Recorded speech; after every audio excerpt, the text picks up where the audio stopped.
Okay, so it's 6:02. This is the March 16th meeting of the Concord Select Board. Welcome, everyone. Thanks for braving the rain. And we'll begin, as we usually do, with public comment. We'll take public comment for 15 minutes, up to 3 minutes per person. Please approach the microphone and bring the microphone nice and close to you so everyone can hear you. If you're on Zoom and you want to make a public comment, please raise your hand, and you'll be called on. You'll be asked to unmute. That's a little awkward, but we'll wait for you until we can hear you. And please begin with your name and your street address. Thank you. Harris, come on up.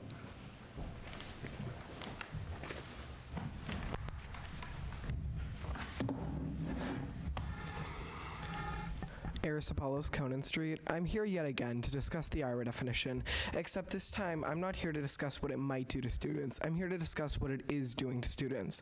On Friday, the 13th of March, I was pulled out of my last period class and sat down with my vice principal, Olive Bradford. Olive had made the absurd and unconstitutional request that I cease wearing my Palestinian keffiyeh. A keffiyeh represents Palestinian culture and identity. As of recently, it has been used to show solidarity. The bold lines represent the historical trade routes. The fishnet shows the Palestinians' connection to the sea, and the olive leaves show the Palestinians' connection to the olive trees. Since Friday, I launched a petition that has grown to nearly 350 signatures. The petition calls for the district to stop overstepping and to leave students alone. I could waste my time filibustering, but we all know you guys do not care about what I have to say. So instead, I'll read excerpts from certain signatories' comments. Melissa Chu said, quote, "My family escaped from authoritarian oppression in China. Looks like the current Concord School Committee and school leadership have some shared beliefs and tactics with China.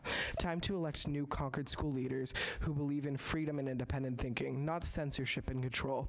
Jason, a teacher in Dorchester, said, quote, "I'm an educator and believe students have a right to free speech and self-expression."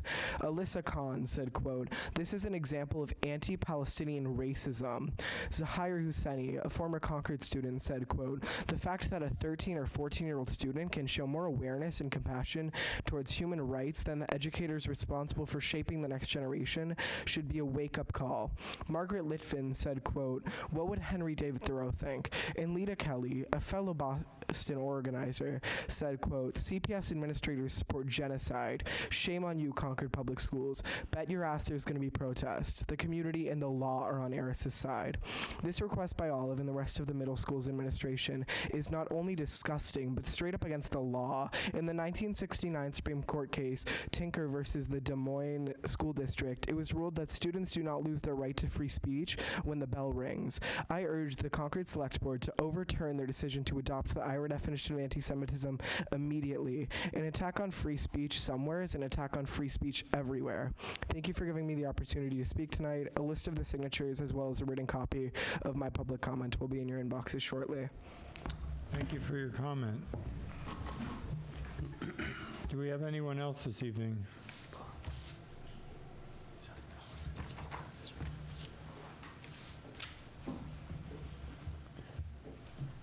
How are we doing on sound? Did that come through clearly?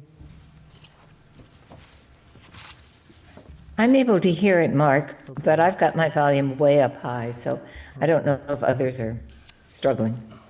Okay. We're working on some adjustments here as we keep going.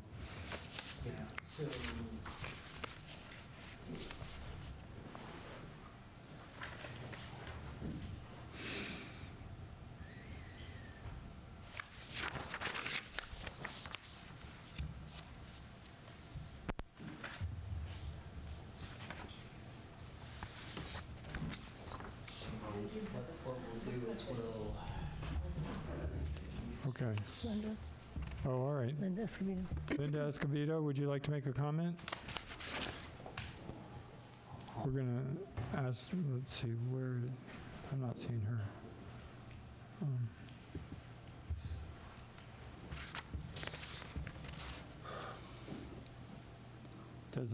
Looks like the hand went away.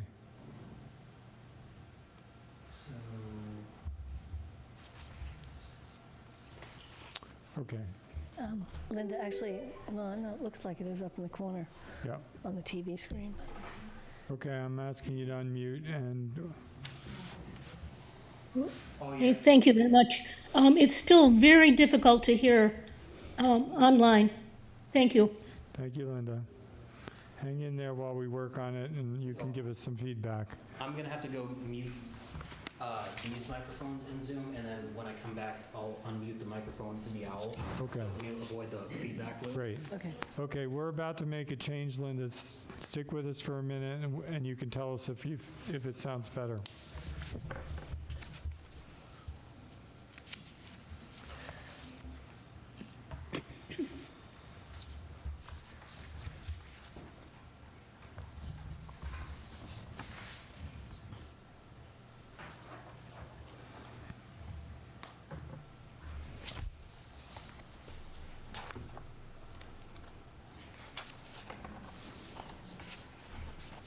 When we get to considering our position on the MMN budget this year, we can note that they are planning to work on the sound systems in here and the hearing room in their capital plan for next year. Okay, Linda, how does it sound now? Well, much better, thank you. Much better. Okay. Okay, all right, we'll go with that. So are we not using these microphones? So it seems Well, like, so we are, but they're only for the recording, Okay. okay, so you can continue to speak. still keep them near, but, great. Okay, so if there aren't any further public comment, we'll move to the consent agenda, thank you. Okay, and Before we make a motion, I did see that Paul had some edits to the minutes, and I think everyone has a hard copy in front of them. And I'll also just note there was another edit that was received from Tanya Bayless, which I don't know which if I don't know people if saw their people saw their emails, emails, but I can speak to that one. too. So- Yeah, and have a couple small. Okay, so it sounds like this Sounds like is this is a a whole whole agenda. We wanna just pull this off and then vote. I think we need to pull that one off, Okay. Okay. Okay, So I make a motion. Motion that we approve the consent agenda, less the minutes from February 25th. less from the 25th open session unless. Yes, open session, yes. Minutes to the open session, the regular session, sorry. Second. Any further discussion? All those in favor? Aye. Great. Do we want to try and handle those minutes now, or would you just assume we're going through? You know what, why don't we, because we're short on time, why don't we just do them next week, and then Kristen will have all those edits. Kristen, Kristen, Yeah. small edit. Small, Yeah. yeah. Okay, rather than try to get it. So the updated small edits, we'll send them all to you. So the updated version for February 25 will be in next week's packet. Yes. Great.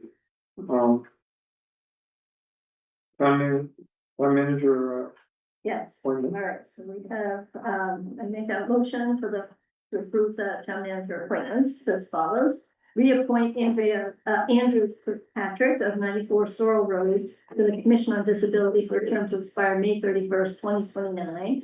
Reappoint Nancy Brasella Lee of 140 Walden Street to the Historic Commission for a term to expire May 31st, 2029. Reappoint Ellen Quackenbush of 206 Prairie Street to the Transportation Advisory Committee for a term to expire May 31st, 2029. And reappoint Marianne Hill of 574 Harrington Ave to the Transportation Advisory Committee for a term to expire May 31st, 2029. Would you like me to continue with the select board appointments as well? Do that? any adjustment? No, I'll do that. I mean, All right, and I will add to that, approve the following select board appointments. Lori O'Neill of 4 Chestnut Street to the Concord Cultural Council for a term to expire May 31st, 2029. Jack Meekin of 106 Southfield Road to the Concord Cultural Council for a term to expire May 31st, 2029. And reappointment of Julie Reed of 116 Monument Street to the Board of Registrars for a term to expire May 31st, 2029. March 3rd. March 31st, 2029. Sorry, thank you. Thank you. A second? Second. All those in favor? Aye. Great. For the chair's report, I have a few items tonight. First, I wanted to mention that I got an informal response so we had issued our response to the open meeting complaint. Open meeting violations complaints that we worked on last week, and thank you to the board for having 2 extra meetings last week. I know you needed that. And we sent that response on Friday, and I got an informal acknowledgement that it was received and that it was favorably received by the complainant, this morning, so I think that we're, well on our way with that. I wanted to thank Chris and the town clerk's office in particular for their support in that. It's a perfect timing, Carter. Thank you to you and your staff for the support we received while we were working through that. And I'm thanking them in advance too, because they are going to be working to create a package of amended minutes that we're going to be looking at our next meeting as part of our response to that complaint. There have been a lot of meetings, as I alluded to a moment ago, and, thank you for making the time. March is a busy time at the townhouse.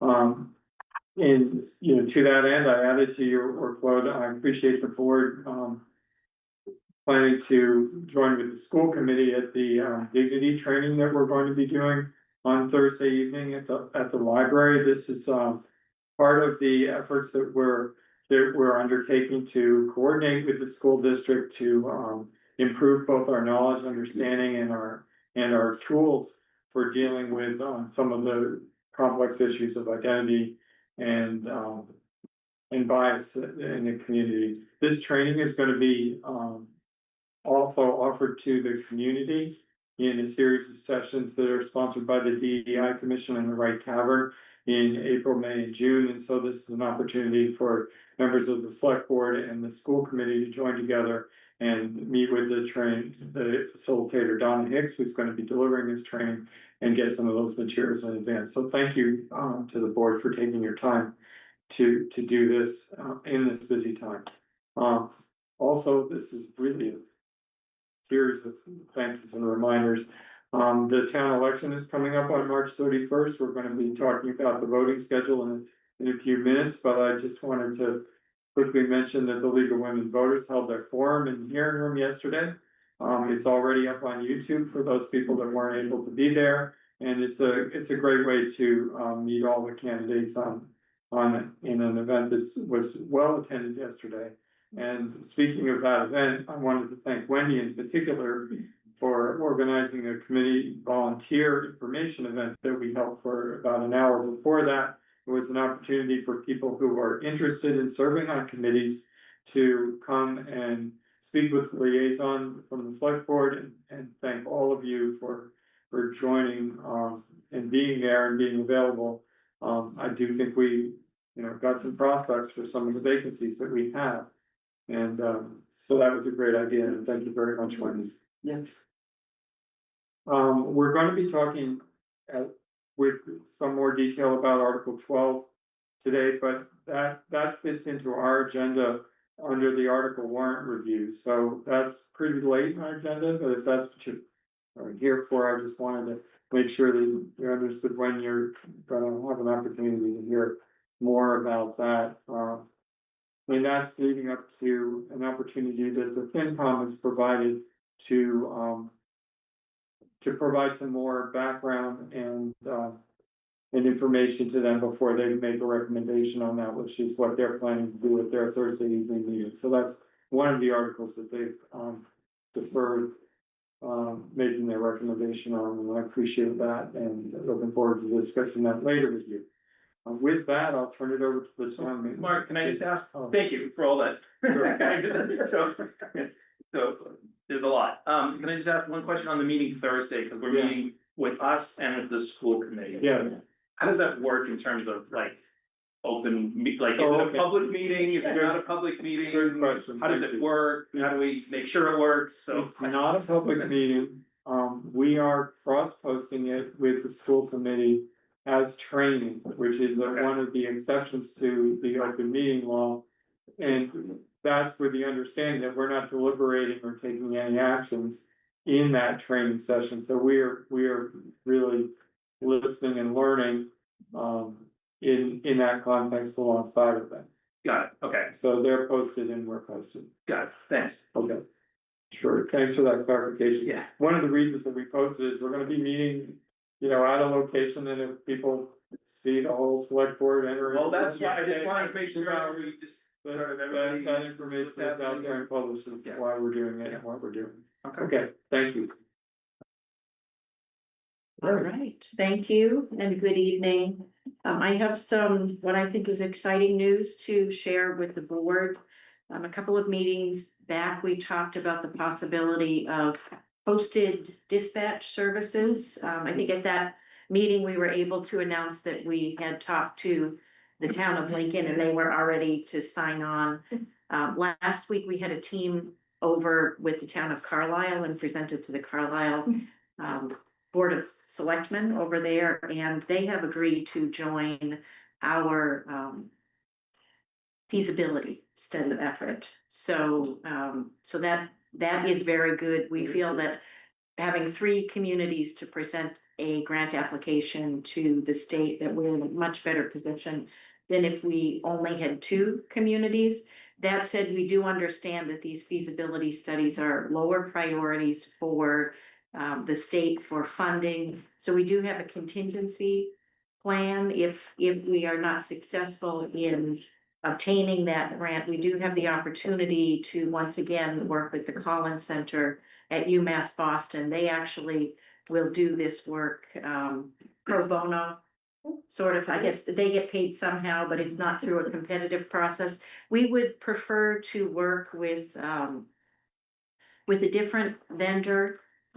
But moving the effort forward is the most important thing. So we'd like to, if we need to go with our plan B, we will go with plan B. And we will be able to bring together a good feasibility study. This is a longer term project. It's probably, 12 to 18 months, maybe longer, depending on what the review process is here and in our partnering communities, but we're excited that we're able to move this forward. The grant authority, the grant application is which department? The Executive Office of Public Safety. Okay. And they provide a lot of grant funding to individual PSAPs, of which we are one. They provide more funding to regional entities. And sorry, Carrie, that's great. Did Lincoln also agree? Lincoln did. Lincoln was on Okay, board yeah. immediately. So this is Carlisle in addition. Yes, and Just for clarity. yes, Radar. so Yeah. the 3 communities. Great. So this is great news. All right, so as you know from your earlier agenda item, I'm working on board and committee appointments. I think I'm probably halfway through, so I'm happy to receive any additional information that you received yesterday, but I think we're in good shape, and my intention is to have my appointments done so that people are starting first, ready to go on day 1 of the new term, which is June 1st, 2026. Now, this is the meeting where we share the monthly town manager's project report. I know you have a lot on the agenda tonight, so I just wanted to make a couple of comments. I think it's on the 4th page. You'll note again, we're reporting on 56 projects. We have 9 departments reporting, 11 cross-department initiatives with 19 projects in execution. I did want to make a correction at the last meeting. I got ahead of myself on the Baker Ave culvert project. That is in closeout, but not yet closed out. And I believe I reported it as being closed out. So that is still in process, and hopefully now that the weather is getting a little bit better, we'll be able to close that project out. Let's see. That's ARPA funded, right? It is an ARPA funded project. ARPA funded projects have to be closed out by 12/30/2026. This month, the project that we are highlighting is the smart water meter installation program. We're reporting that is 17% completed. That we are expecting to have that project completed by fall of 2027. And this is the reason we're doing this is to improve leak detection and provide more accurate water usage data for residents. in the town. These are very similar to the electric meters where they're able to produce a very high level, very accurate data and help us when we're working with customers, particularly if there are questions about utility usage. So Carrie, with that, do you know, with like the more sophisticated data capture, does that lead us to think we might do something different with water rates? We certainly would be using that data as we're setting rates. I think it would be premature to say that it would have an impact one way or another, but it is much better, more accurate data.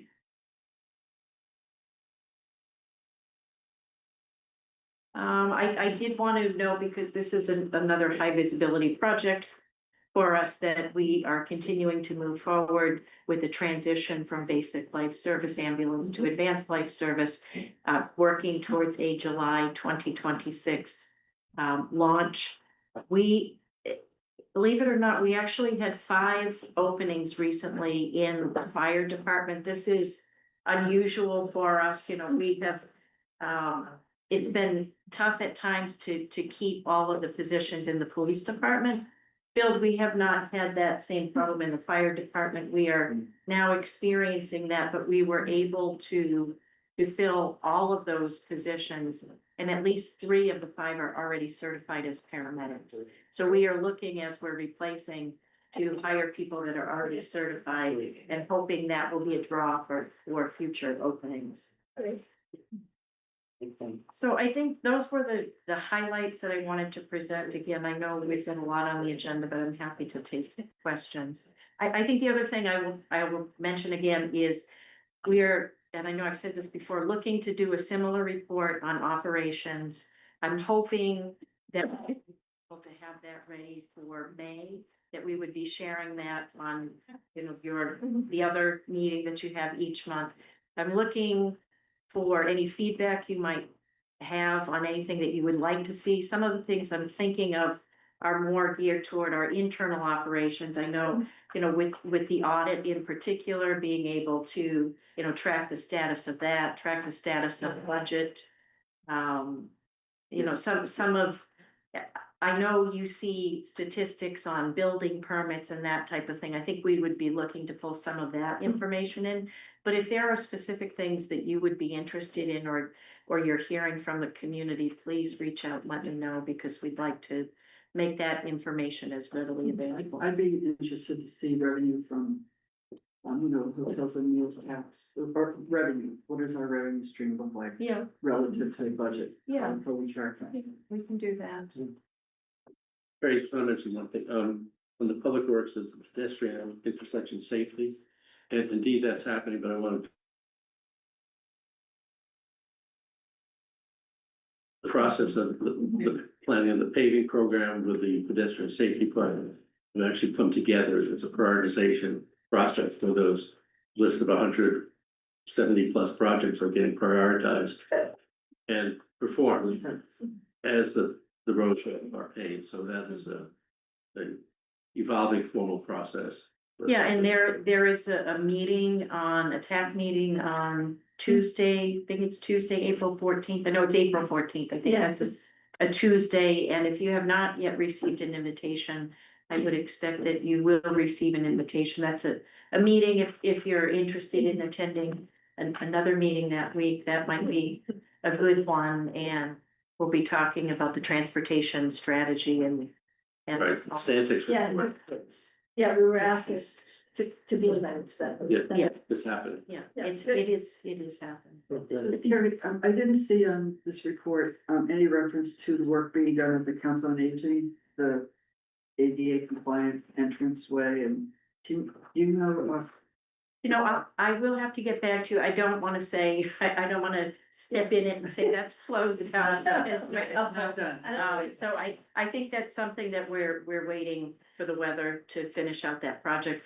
I have some questions on several of the facilities projects, and I did mention to Matt earlier today that I wanted to sit down and go through those, because I know we're showing the kitchen at the COA as well, and I want to better understand the status of that project. Good, yeah, let's, So we'll not see this as Which meeting in April, the earlier one?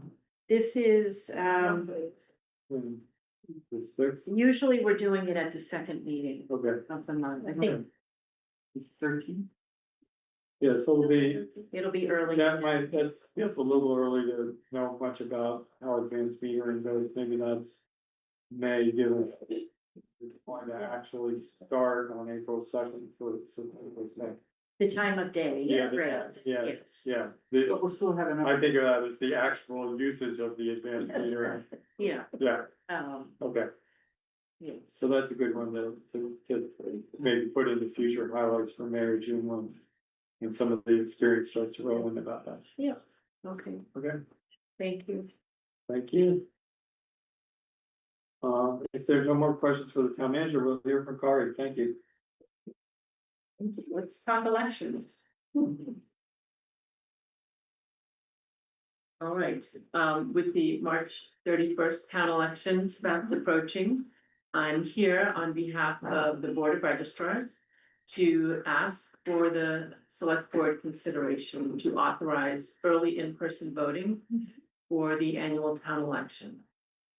This is something that is required by law for state and federal primaries and elections, but it is an option for towns to authorize through the select board early in-person voting. In the past, we've done absentee in-person voting at the counter, but we found in the last few years that it actually disrupts our work in getting our daily tasks done. So having early in-person voting, even just for 2 days. So what we're proposing is for Thursday, March 26th from 8:30 a.m. to 4:30 p.m. and Friday, March 27th from 8:30 a.m. to 3 p.m. That will help alleviate the pressure from office staff to actually prepare for the election. And then we would also have special absentee in-person hours from 10 to 12 on Saturday. So people who can't come in during normal business hours do have that small window. But again, it gives us time to get ready for the election. Good. So we've already highlighted the day of the actual election is March 31st. And there's a couple of other deadlines coming up. Yes, so, So that, yes, well, this Friday, we have voter registration deadline at 5 p.m. We will have the vote by mail deadline is next Tuesday. So it's 5 business days before the election at 5 p.m. And so when that deadline passes, that means that people can only vote in person, either on election day or at the townhouse, which is also why we're looking at having the early in-person voting, just to have first space for people. very good. That's great. So what's the difference between, for people listening at home, between in-person early voting and absentee in-person? Two different laws. Absentee in-person voting is done at the town clerk's office. And early in-person voting is done in the hearing room, but it's basically the same ballot. It's the same envelope type. It's just a matter of the process. It feels more like a polling location for early in-person voting. As opposed to, we have clipboards for people to use their ballot, to vote their ballots at the town clerk's office. We don't have But it's the same location, people still show up in the same. it's still in the townhouse, it's in the hearing room. For early in-person voting. So early in-person voting, you're checking in, you get your ballot, you get a sticker put on your ballot envelope, you go to a booth, you vote, then your signature is checked on the ballot, just to make sure that you've signed your ballot envelope, and then you insert it into a ballot box. The ballots are not removed from the ballot envelopes until election day at the polls, the local elections. And absentee voting is for specific reasons, right? And absentee voting is for specific reasons, but we don't, they're nice. But is this? This seems to me, I don't remember exactly, but this seems to me like a reduction in voting hours. So in prior years, I sort of recall people could come in starting fairly early and vote, right? Absentee in-person voting is happening now. Absentee in-person voting starts as soon as the ballots arrive. You're not gonna be in town. Okay, so You're not people can available. come in absentee, that's what I'm just trying to make Thank sure. you, Okay, so thanks for people asking can the question. absentee in person tomorrow. They can do it now up until during normal business hours. Yep. With the exception of Saturday from 10 to 12 until 12 noon the day before the election. That's absentee in-person voting. Got it, That's okay. sort of a Yeah, concept. okay, so that has not changed. That has not Just changed. They can do Yeah, that. sorry. They're not gonna be there. That hasn't changed. We That's haven't right. cut back any hours. We have People can not, still- no. This is an addition Yes. to say, hey, they can come and do in-person early voting on Thursday and Friday. Yes. So thank you. That's really helpful to Thanks for asking. understand. Okay, I got it. Right. Good. Do I hear a motion? Okay, I motion to authorize in-person early voting on March 26th and 27th for the March 31st, 2026 annual town election. Second. Second, great. All those in favor? Aye. Thank you, Kelly. Thank you so much. Thank you. Thank you. Thank you. I get confused. I know I get it. Well, yeah, I mean, it's also an interesting thing that we have to take an action to make the early input happen.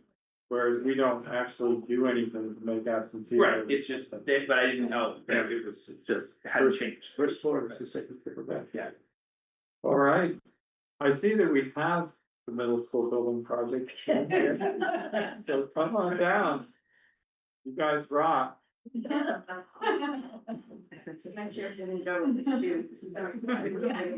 Poor Gail, on a sweatshirt. She didn't match the That was kind of an impromptu. Yeah. Sit up with that? Okay. Yeah. We can do that too. Yeah. Are you able to, oh, perfect, thank you, Kristen. Great. All right. So for those of, I'm a member of the middle school building committee, but it occurs to me that we haven't had the committee leadership here with us in a number of times, and we've been reporting regularly on the great progress. School's been open for a year now, which is hard to believe. Don Guriel and Pat Nelson have been the chairs of the middle school building committee, and Gail Dowd has been, indispensable support, and of course, we all know Dr. Lori Hunter. So please go ahead. Great, thank you very much. So I have some slides that I will quickly go through. If you have questions, it might be easier at the end. I'm easily distracted, so and I will try to go through these pretty quickly. So thank you for having us here this evening. Tonight, Dr. Hunter and I will walk through. We have highlights, most of it is pictures, just to sort of walk people through the various stages of the project. What I wanted to do is start out with, we had, I think the first slide might have been the actual rendering of the project. Just say next slide. Oh, all right, do you want to go back to the first one? So this was the rendering of that everyone but was familiar with. So if you want to go to the next slide, in October 2025, that vision became a reality. This is actually one of the last pictures we took as part of the building project to show you what it actually looks like. So pretty exciting there. If you want to go to the next slide. So we are really proud, I will say, especially for me being part of this project from not day one, but pretty early on in the project, that the Ellison Garrison building at Concord Middle School is just, I think, a huge success for the town. We're all really excited at how well the project went. So it really was a team effort, as you'll see as we go through the various slides. So the next slide. This project, I will say, was really a community effort. It wouldn't have been possible. I do have to give a shout out to Dr. Hunter, who really steered us through all aspects of the project, very hands-on, always available. And she attended every meeting, every walkthrough, every decision as we went through it. But as you can see, that it takes a village, as I like to say, to get through the project. I do want to give a shout out to our OPM, Lero Hill, our architects, SMMA, and Ewing Cole, and CTA construction managers. We've had them attend different meetings, but this was a quick update. So we didn't, the student building committee was amazing. It was so much fun to watch them and the level of involvement that they had. And then I never really got the height difference between when we started and when we ended. It was a running joke that we're going to go with height and how tall everyone got during the project. And this plaque is actually, when you enter into the middle school, it's there. So it's really just a proud culmination of, and I'm sure there were many more people, but just to acknowledge all the various people involved throughout the project. And the next slide. So these were, we took photos obviously throughout. So this was from, which is crazy, almost 3 years ago, May 2023. It was the groundbreaking. So this captures the student building committee members that were part of it when we actually did the groundbreaking with CTA, various members of the building committee. So really a great day when we finally were able to break ground. Next slide. This is September 2023, just to show how quickly some of the progress goes from when we did groundbreaking to when the site was prepared, and you can really see the footprint start to kick in. Next slide, please. This was another great day, which I'm glad it was 2023 and not 2025, because the weather was actually nice when we had our topping off ceremony, where we actually had the middle school band, school building committee, we had town management representation, various committees. It was really a great day for the topping off, because that's really a huge milestone when you get to that point and the steel's erected and you really can see the shape of the building coming to fruition. Next slide. This March 2024, so not too much later after the topping off ceremony, this is when we have all the concrete floors being placed, and the building enclosure, the brick facade. So this was really, I would say for me, when it really started to take on a life and you could really see it coming into shape. Next slide. In September 2024, I would say this was another great milestone where you actually see the old building and the new building side by side. So when the building was erected and you have the old building next to it, so you can really see the old and then the new vision for the schools in the combined middle school. So that was impressive. In the next slide. So February 2025, mad dash to get everything done. So the project team coordinated the transition, remember, from 2 buildings to 1 building. So there were pieces that were moving that we were taking with us. I will say, I will have one of my favorite Saturdays was when we had let the community come in.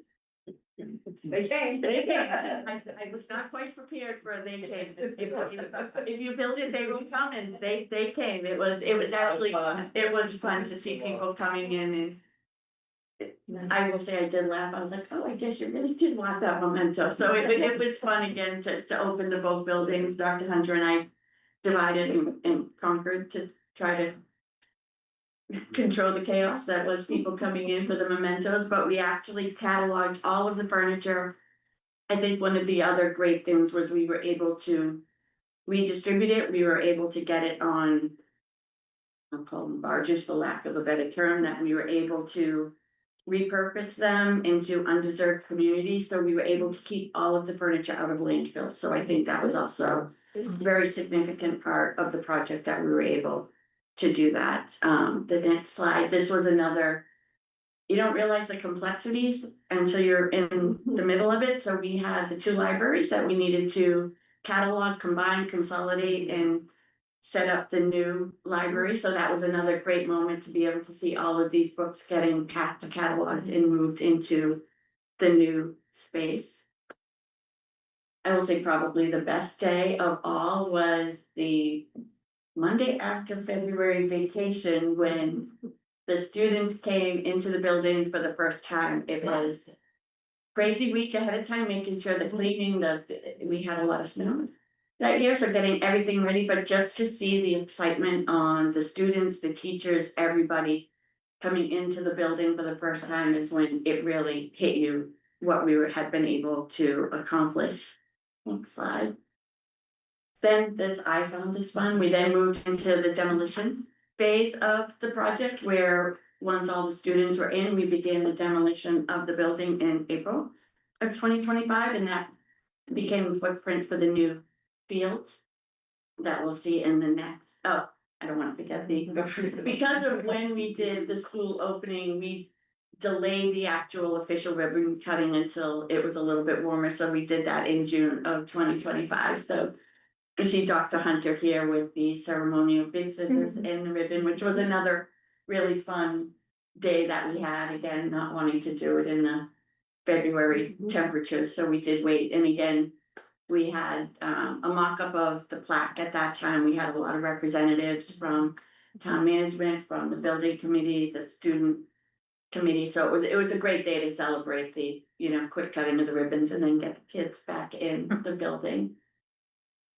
And then when we move into last summer, you can actually see, which is crazy because where the fields are is where the prior building was. So it's interesting to see the fields take shape. So the fields went in. We had the new irrigation system that was authorized at that town meeting that year. So we were able to get that in as well. And then the next couple of slides show the fields really coming together. So we have the fields in this one, and then the next slide shows the basketball courts and the playground, which I will give a shout out because Mr. Cameron with the student building committee actually designed and made all the decisions of what was going to be in the playground. So it was great that they kept the students involved throughout the whole process. So the next slide, of course, if you know me, you know I couldn't resist this one, because we wanted to make sure that we kept the theme of nature in there that we wanted to share. We did have some neighbors move in after we opened the school, so there is a family of turkeys that do visit quite frequently. So that was more just like as soon as we moved in, we were like, okay, the turkeys are here. I went for a field hockey game and saw them in the back. And We couldn't resist that. Yes, we did keep with nature. So next slide. So we are happy to say that basically we are in the really final stages. We are done. We are going through punch list. We have minimal punch list items now to go. I think the one item that we continue to work on is the commissioning, which in a project of this size, it is not unusual that the commissioning aspect takes a little bit longer. That's the, if I say this wrong, the balancing of all of the systems, getting all of the touch points for the temperatures, all the building management systems to work together. So we being the project team is having weekly meetings to make sure we have all the subs working together to close that out. They're making great progress. It just takes a little bit of time. The fields, the grass is growing. That's going really well. I think the last big item is we'll be building out the library so that Minuteman Media can do broadcasts from there. So that'll be happening shortly. We did also want to give, I want to save the best for last, as much fun as this was. We do have a quick financial update.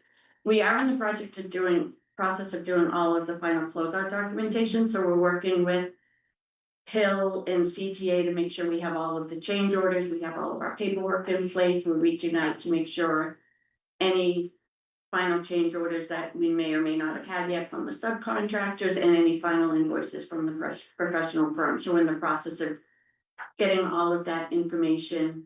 We anticipate the final cost will be available late spring, early summer. And part of that is because we do still have some punch list items related to the fields that at this point, we don't know if any final change orders will come out of that. We anticipate anything at this stage would be minimal. So we do anticipate, because we've done an amazing job keeping the budget really tight on this, that we will be able to rescind part of the debt. Due to the timing, we're not there yet to be able to rescind the full amount that we will be for this town meeting, because we're still getting invoices. But on the next slide, I did want to show folks quick snapshot as to where we are. I think everyone is very familiar with the various authorizations that we did. So payments to date through this week, we're at, and what I wanted to show here is, in case people are comparing this to what we have from the OPM, we are tracking the total cost of this project. There are certain items on here that are either funded from other sources, so we did receive CPC funding, we did have the irrigation funding, and thank you, Jason, we did have the FMLP funding for items as we were going through different solar projects. So I felt it was important to show the total cost that we've spent, and then taking out the other funding sources to show from the two authorizations we have above, we're just over 102 million. And like I said, we still have some expenses that we're going at this stage. It does not appear that we will be tapping into the additional 7.2 million, because labor of love, we have worked really hard with all of our vendors. Every change order goes through a scrutiny of the profession, our side goes through the building committee, so we've kept a very tight rein on it. And the last slide, which is what I think Mark was very familiar with, this one is just our contingency usage, and this was through January 31st. So we still have very healthy contingencies available. So that's everything we had prepared. I know I talked really quickly, so hopefully that was at the right level that folks were looking for. And it's been, and I do want to thank the building committee, Dr. Hunter. I mean, this was an incredible project. It's been, you know, I've learned a lot. I've worked with a lot of folks across the town, and it's been amazing how helpful and collaborative this whole project has really been. So of course, we love that it's on time and under budget, right? That's your favorite. That's gonna be it, that's the tagline. Yeah, well, you've all done a wonderful job managing the project, and it's an amazing asset for the community. Everyone loved it. I love the building. It's wonderful. I agree, amazing asset. Question, what was the most unwelcome surprise during the whole thing? Actually, I don't take the smiles off your face, but no. No, it says it's the most unwelcome. I can withdraw the question. I don't think it was unanticipated. I think we did have some additional costs associated with the abatement, which was, it's not unanticipated, but it just sort of takes a little bit of extra time, I think. That was my answer too. It was in the brick of the old. It wasn't. Which isn't where anyone expected it. Right. Yeah. Like, we had our ideas of where it would come out, but when we got the results, we were like, oh, that's not what we thought. But again, we worked through it. We did great with the team in negotiating the additional cost because it was unanticipated, but that one is probably the one that sticks out That to and me. winter conditions are both like, Yeah, so those are- there's a tough one at the beginning, one at the end. Well, you're still smiling. Yeah. I think, again, it was a great project, and to be able to come back to this committee and say, thank you for all of the support, and to the taxpayers, we're able to not utilize the full amount that was authorized, I think is why and if it were a different result, I might be smiling, but It's pretty nice to walk through that building and say we were still under what, you know, it like, you look at that building and it's not easy to find areas that, you know, tough decisions were made, but they were made. Sick of the project. and I think it was funny when we did a similar presentation to school committee, and we did ask the students, well, gee, what's missing that you would have liked? And the one that stood out was a swimming pool, and I was like, oh, never on the radar, so I feel pretty good. That's it, for the basketball courts for middle school are just really great. Oh, to yeah. watch games, they're really. And we're a season now of youth basketball being in there all season and benefiting at the community level. I was there this afternoon, the 8th grade was doing this amazing Holocaust showcase and all the team spaces are just filled with kids and projects and they're wandering up and down that hallway that's just theirs. And I think we're still realizing the full potential of the space, even a year later. I remember when you came to town meeting for the extra 7.2. Yeah. You promised that you wouldn't spend it if you didn't need to. Yeah. And I remember listening to some of the building school committee meetings, and I'm so proud of you to have the discipline. Thank you. Really, that was hard work. Yeah, I mean, Paul has hard moments for me, that last couple of estimates coming in 5 million over. Yeah. And we'd already been funded and realized we were gonna go back. I mean, those were really rough times, so thank you. Yeah, I mean, I'm just gonna pile on here, but, Go ahead. no, but I mean, it really, I mean, it deserves piling on to say how. I mean, it is so rare that a project of this size gets delivered on time and under budget. I mean, I can tell you from working in a company that does a lot of capital projects, if you wanna come, you know. Cause I don't know how you do that, right? I mean, it really is a testament to all the work that everybody did, right? And so it's something that, you know, you should be really proud of. And when you start to see some of these things that are happening, where other towns are looking at spending $650 million to build a new school, that kind of thing, and you look at what was done for what, you know, for what it was done for, I think it's just, you know, all the credit in the world to everybody who was involved. I mean, it's been phenomenal. There've been a lot of, I will say, I've received a few calls of people saying, how did you manage to? And the right people in the right chairs at the right time. Yeah, if I could just, I wanna say how important it was having the allocation of staff resources to this project. I just watched that happen every day. And how that made a difference in the budgeting and the building. Gary, you were fabulous. Yes, you were.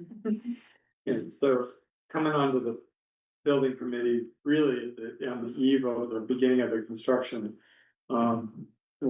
What struck me about this particular group was the level of skills of the folks that had volunteered their times to do this. We really had, have on that committee, and I don't count myself among them, in this case, professionals who do this, who are giving their time to make sure that it gets done right. And, I do, you know, I'd like to mention that I observed the Alcott School Building Committee as a FinCom liaison back in the day when we met, you know, in the building and did things on paper, and the maturity and the capabilities that are on display as we work through that, because that project was not without its issues, you know.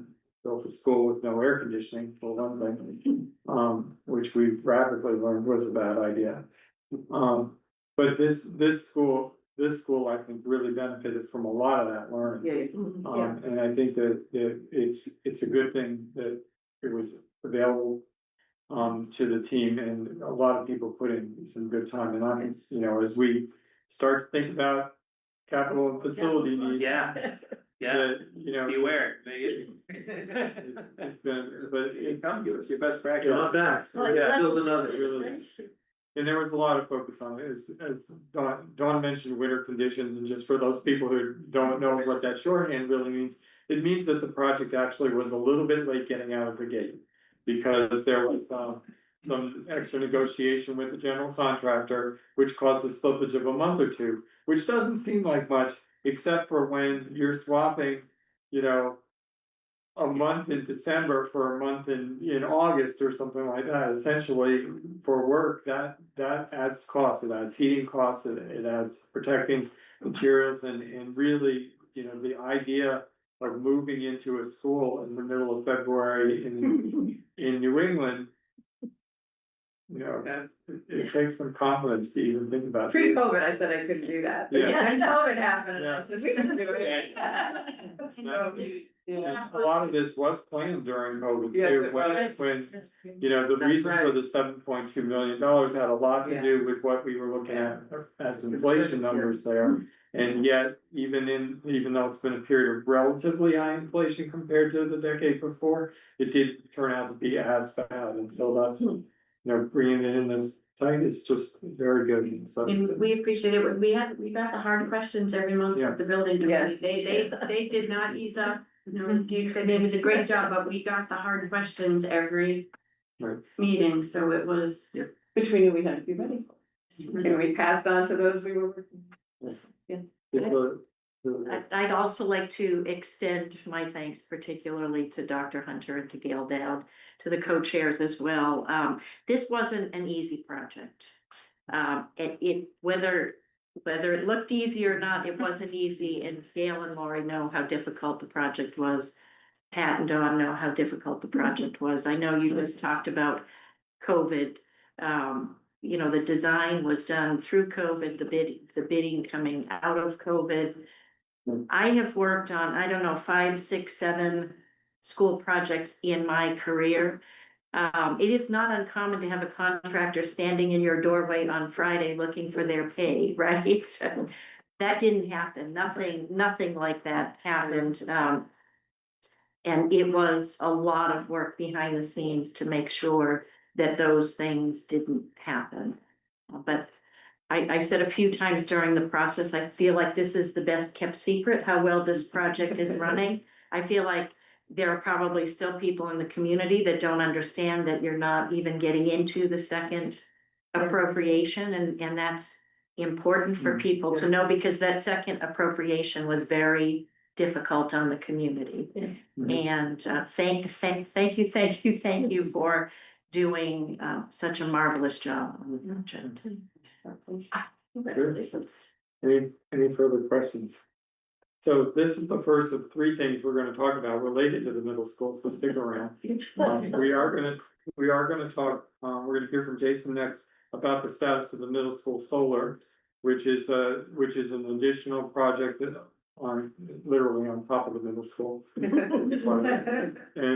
then we're gonna hear from a community member presentation about one of the last sort of asks, and I know it came before the school building committee, but that's related to connecting the school to the Bruce Ringman Rail Trail. So we're gonna hear 2 presentations about that and just touch on the status of that, and thank you again. Thank you. Thanks for having me. Thanks for having us. Thanks.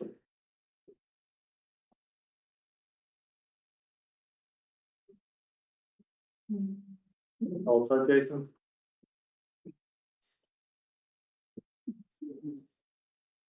All right, thank you, Jared. Jason Balger, Director of the Light Plant. I'm here to give an update on the solar project at the middle school. I did put a letter, sent a letter to Kristen, your packet, a brief update, as well as a summary that I had provided to the school committee, school administration on different financing options for the project, just so everybody was aware of what those look like. This idea spawned really with the design of the school building, and was meant to be in conjunction with it, and town meeting did authorize the light plant to borrow up to $7.5 million for solar panels on the roof, on canopies, as well as energy storage to address the solar saturation that much solar would produce at that site. It was intended to be an amount that would provide enough electricity to offset the school's annual usage. But there would obviously be times where it would be way more than what the school building would use, and that's where the energy storage came into the project. So we did go out to bid in June of last year, and that bid was open for a couple of months. We had a lot of interest. We got a lot of questions both before, during, and after the walkthrough that we did at the middle school. We, in the end, received only 2 bids, and ultimately decided to cancel the RFP or RFP because we did not deem the project to be favorable for those two bids. We did immediately have conversations with the light board, both public session and executive session, to discuss power supply pricing and costs. You know, a lot of the assumptions that were baked into the original project have changed by the time we were talking then. Originally, we were hoping to do this solar in conjunction with the school building. And we did do work, as Gail mentioned, in terms of drainage for the canopies, conduits, underground vault to prep for the battery and solar tie-ins, and some other work and design work, as well as the actual design that we farmed out to a firm called SDA. But one of the challenges that you have is that, you know, praising the school leadership and Gail and everybody for staying on time and on budget, it was really a necessity for them to ensure that the construction of the school was the primary goal. And having a third-party contractor installing, you know, materials at the same time could have led to serious delays and cost overruns because of the required coordination. We did as much as we could to do that work with, in conjunction with the construction of the original school. But we also wanted to make sure that the solar project did not negatively impact the school project, which was really the largest borrowing. So where we are now is after discussing with school administration, different options, we found a really good opportunity that would help with the financing of this project in the Mass CEC Green School Works grant program. We did apply in February for a $1.4 million grant with them. The school administration applied for the grant, and that would be an inflow of cash that would help offset the cost of the rooftop solar at the site. And I think you know, I didn't mention in terms of timeline, but we do have a site license with the school to put solar canopies and solar on the rooftop, but we don't have the site license at this time to do the energy storage. And so we thought it made the most sense to start with what we knew we could accomplish.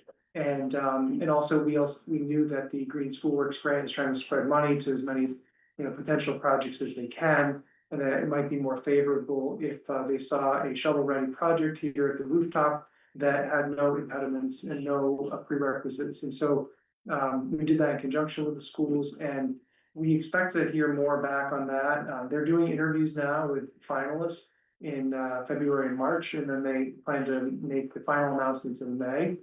And our goal between now and then is to do as much as we can to ready some of those other financing options, like rescoping the bid that needs to change a little bit before we go out to bid again, and also pursuing some of the third-party developer options, which have been very successful in Concord in the past in developing solar, like at the landfill, W.R. Grace, and Virginia Road. So the goal is that, you know, ideally we win the grant, and that money helps offset this project cost. And you know, CMLP could be a financial backstop for any project overruns, and the money that is spent so far in design and prep would just help on the project costs. And then we can pursue other phases. As I mentioned in the letter, we're also pursuing a dramatic increase in solar at the landfill, and potentially even repowering W.R. Grace solar panels, which would add something on the order of 2 to 4 times more solar than the school would bring into town. So very large projects. And at the same time, we're trying to manage the solar saturation issue, which still persists, as we have not had much load growth, though we do anticipate that happening with the development of the MCI property, as well as some of the 40B projects that come into Concord. So and yeah, we're just trying to identify some of those barriers that were present in the original bid process to see how we can be more successful in the future. And I think I'll pause there and just see what questions the board might have about the project. So Jason, thank you. Today, the middle school is powered out. The same way every other building in Concord is powered, it doesn't have solar. So they're connected to a transformer that's providing power for their all-electric school. It's all electric. Yeah, The school is so all they're getting electric. all the, so they're paying for electricity. Right. If there's solar that goes on the roof, is the school able to use, that is for them to use that power?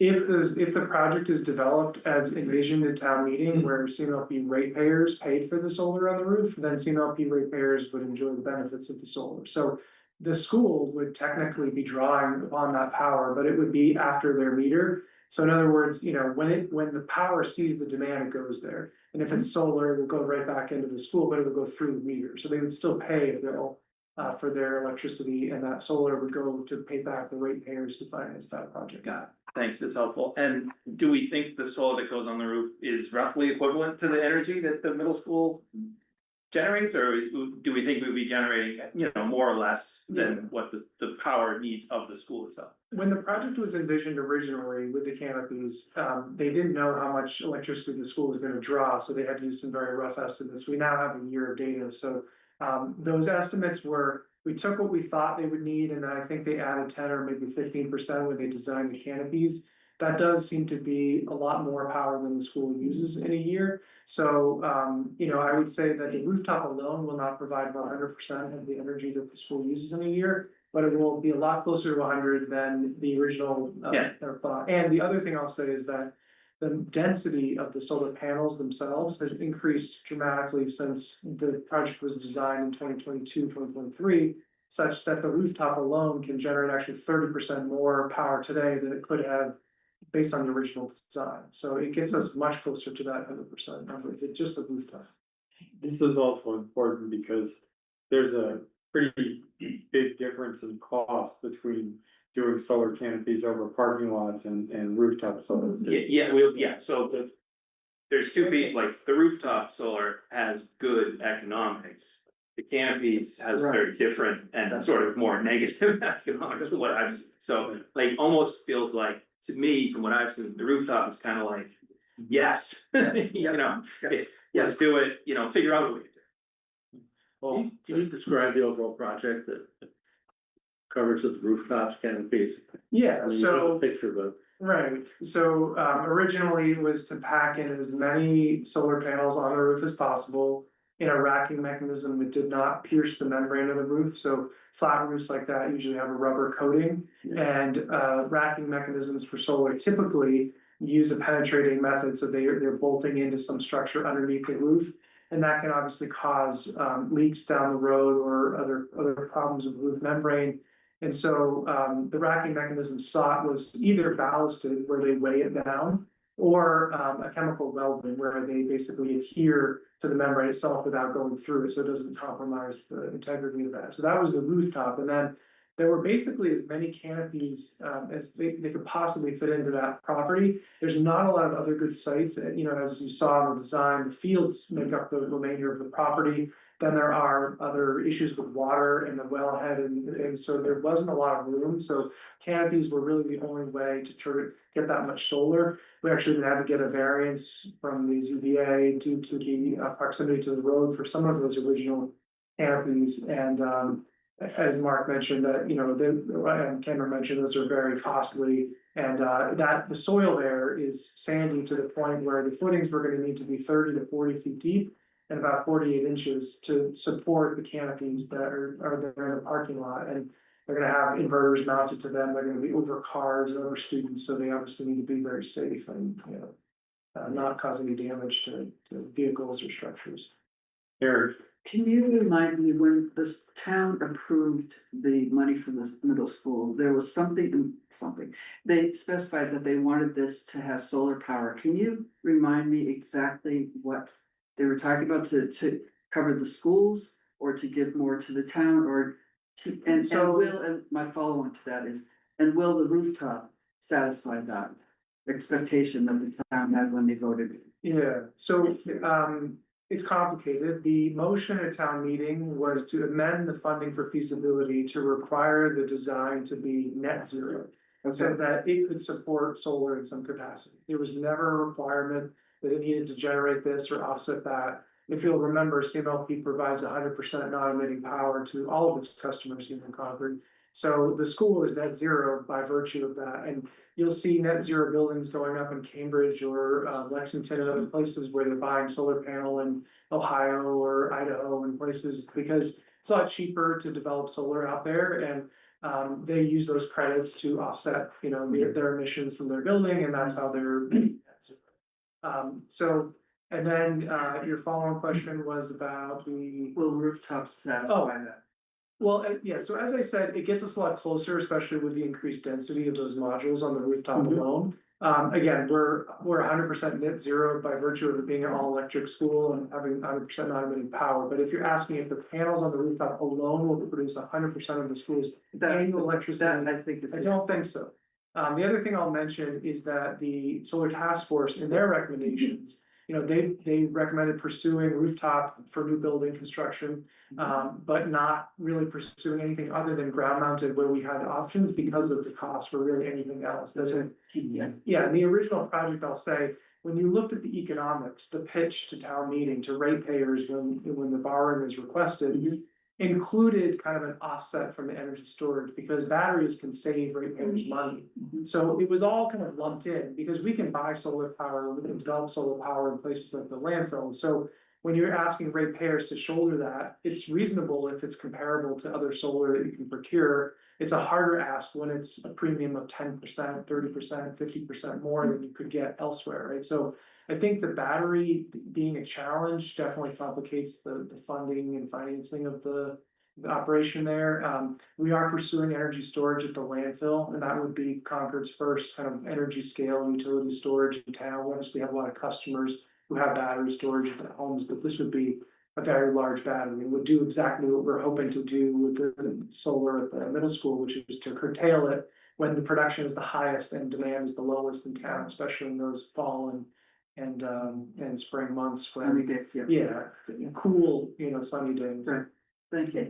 It's probably worth noting that we were anticipating IRA funding also when this was first envisioned, which was been 25%, that's a cost, so that's gone, that's long gone, so. That's there still for energy storage. Is it for storage? Yep, and we did start the project in 2024, so we have, project inception date that would work for that. We did hire Baker Tilly to advise us on the ITC and the IRA credits. And, we did everything we could to line that up. And the projects that we're developing at the landfill are still qualifying for that because a lot of these folks bought the panels and onshored them at the right time. So those savings are baked into that. So there still is time to benefit from that, depending on where you go. So it's not a complete loss, but I think going back to the ownership model of like CMLP buying the equipment and designing it and doing the work ourselves, that's where that stuff becomes complicated because developers onshore millions and millions of dollars of equipment to prepare for the changes in the tax law.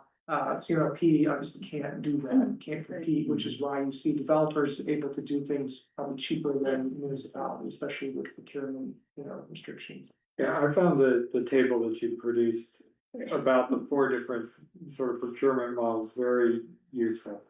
And I think it bears, considering for any project that we do, obviously the economics of, what the payback is, what the long-term value is, and what the sort of requirements are of the owner to be involved in it are all interesting trade-offs. And so I think it's good that we've got some clarity on it.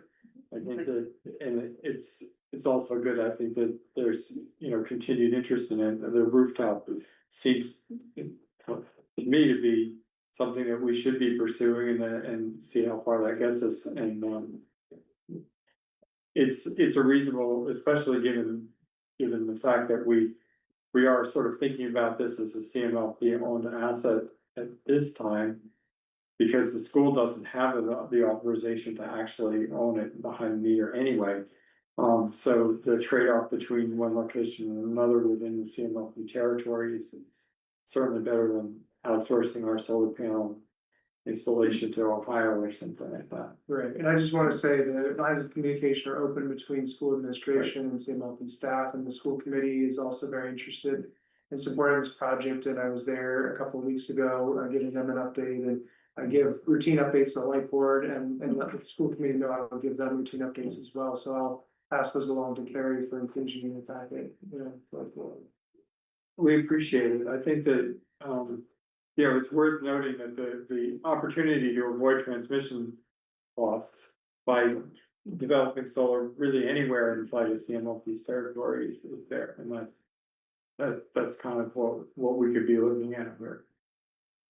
Good question. Can you explain briefly, the likely outcome seems to be a blend of models as opposed to a particular model? So I think it depends highly on the grant. On the grant. If the grant comes in, then the grant goes to the school. And That's then one. the school becomes kind of a co-owner because CMLP has fronted some money and CMLP would do the financial backstop.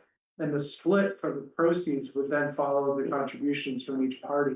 So in that case, to Cameron's point, the school would benefit from the electricity on the roof to the point of their contribution. So if the grant doesn't pan out, Lori mentioned that the school committee meeting, she's done a PPA development option that worked out really favorably, and it's worked well in Concord. So we're actively talking to folks about that option to see if it would happen faster and could realize more savings of those investment tax credits that I referred to. If not, it would be following the traditional procurement model that town meeting authorized, which is CMLP borrows the full amount and installs. And thank you. Thank you, Jason. Thanks. Okay, continuing our middle school theme. We're gonna have another, about the Bruce Freeman Rail Trail connection and the Concord Middle School connector path proposed and Bill Posner. And Bill, as you settle in, my understanding is you're a member of the Transportation Advisory Committee, but what you're about to talk to us about is not necessarily sponsored by the Transportation Advisory. That's correct. Correct, okay. This is an initiative of residents of the town. Great. And, Okay, And so it's not sponsored, but the TAC is. the town has voted to endorse it, correct? So, thanks for but putting it up on the. sorry, just for more context, it is a trail, but how does it connect with? You're gonna hear about it. Trail, no, but I'm not more procedurally with like the Trails Committee or Recreation or any other committees, has it been? Yes, so we have step by If you can step. just address that in your. Right, I'll go through that, but Yes. we're trying to be mindful and we're also trying to make sure that everyone has an opportunity to comment and hopefully endorse the project. So thank you, Mr. Chairman. Good evening, everybody. Again, my name is Phil Posner. I'm a resident at 223 Wellsbrook Road. I will say, a full speech, I am a member of the Transportation Committee, but these are comments that I'm making on my own behalf and behalf of a number of people who are advocating for this. So if you could move to the next slide. Very briefly, you can get an idea of the folks who have been working on this project diligently for about a year. Before I get too much further, I wanted to give my congratulations and kudos to Dr. Hunter, to the school building committee. It's kind of fun to kind of trail along afterwards, seeing their presentation, because the school is fantastic. I've had an opportunity to see little bits of it from the outside and the inside, and compliments to your committee because they did a great job. What I would like to also say with respect to each of the individuals who have volunteered their time, that each of us have either had children in the public school system, or for me, my son was a graduate of CCHS in 2013, so he's up and at. Next slide, please. So we're here this evening to talk about a trail that we have been working through each of the committees who might be interested in it. So for example, we have gotten an endorsement from the school committee itself, from the school parent teacher group, the special ed parent advisory council. We've also made presentations before the Transportation Advisory Committee, the Climate Action Committee, the Trails Committee, as well as a number of community organizations and advocates. Prior to approaching the school committee, we talked about this extensively with some of the members of this committee and individuals of the school committee, so they had an understanding of what our intentions were and the idea. So next slide, please. So as you saw in some of the previous slides, the middle school campus is directly adjacent to the Bruce Freeman Rail Trail. And since the rail trail was completed in 2019, the kids have literally beaten a path between the trail and the school buildings. The location of the sort of informal path is designated as the goat path. That's sort of a gold symbol. The kids also used a fairly steep gravel and dirt path labeled the old Sanborn path on this sketch to get access to the Sanborn building. The upper campus and fields on this sketch are where the Sanborn building used to be located. And you can also see the Ellen Garrison building, Old Marlborough Road, and the other features of the site. Since the closure of the Sanborn building and the opening of the Ellen Garrison building, the old Sanborn path, which in all events was pretty steeply sloped, has become a path to nowhere. There's really no practical access at this point in time for kids wanting to ride their bikes or walk to school. So the kids have beaten a new path.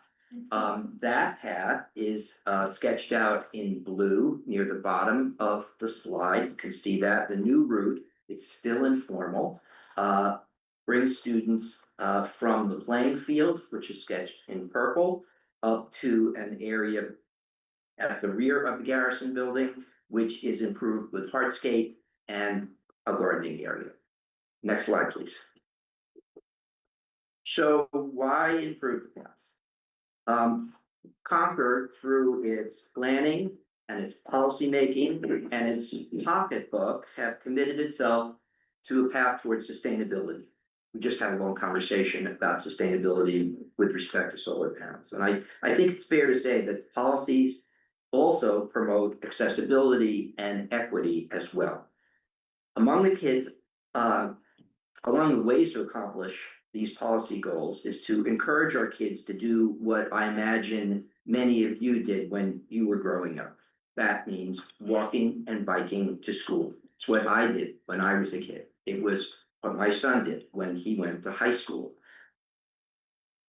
Not every kid is going to be a strong or confident cyclist, and not everyone who might use this campus is going to be a cyclist at all. Some people are going to be walkers. Some people might use a walker or other mobility devices just to access the campus when that is permissible to the public. So creating safe and accessible paths to the Garrison School building promotes active transportation using the parlance of transportation policymaking. A great demonstration of just how popular active transportation activities have become are the bike to school days that you folks have seen in the newspapers. They're held each spring and fall at the primary schools and now at CMS.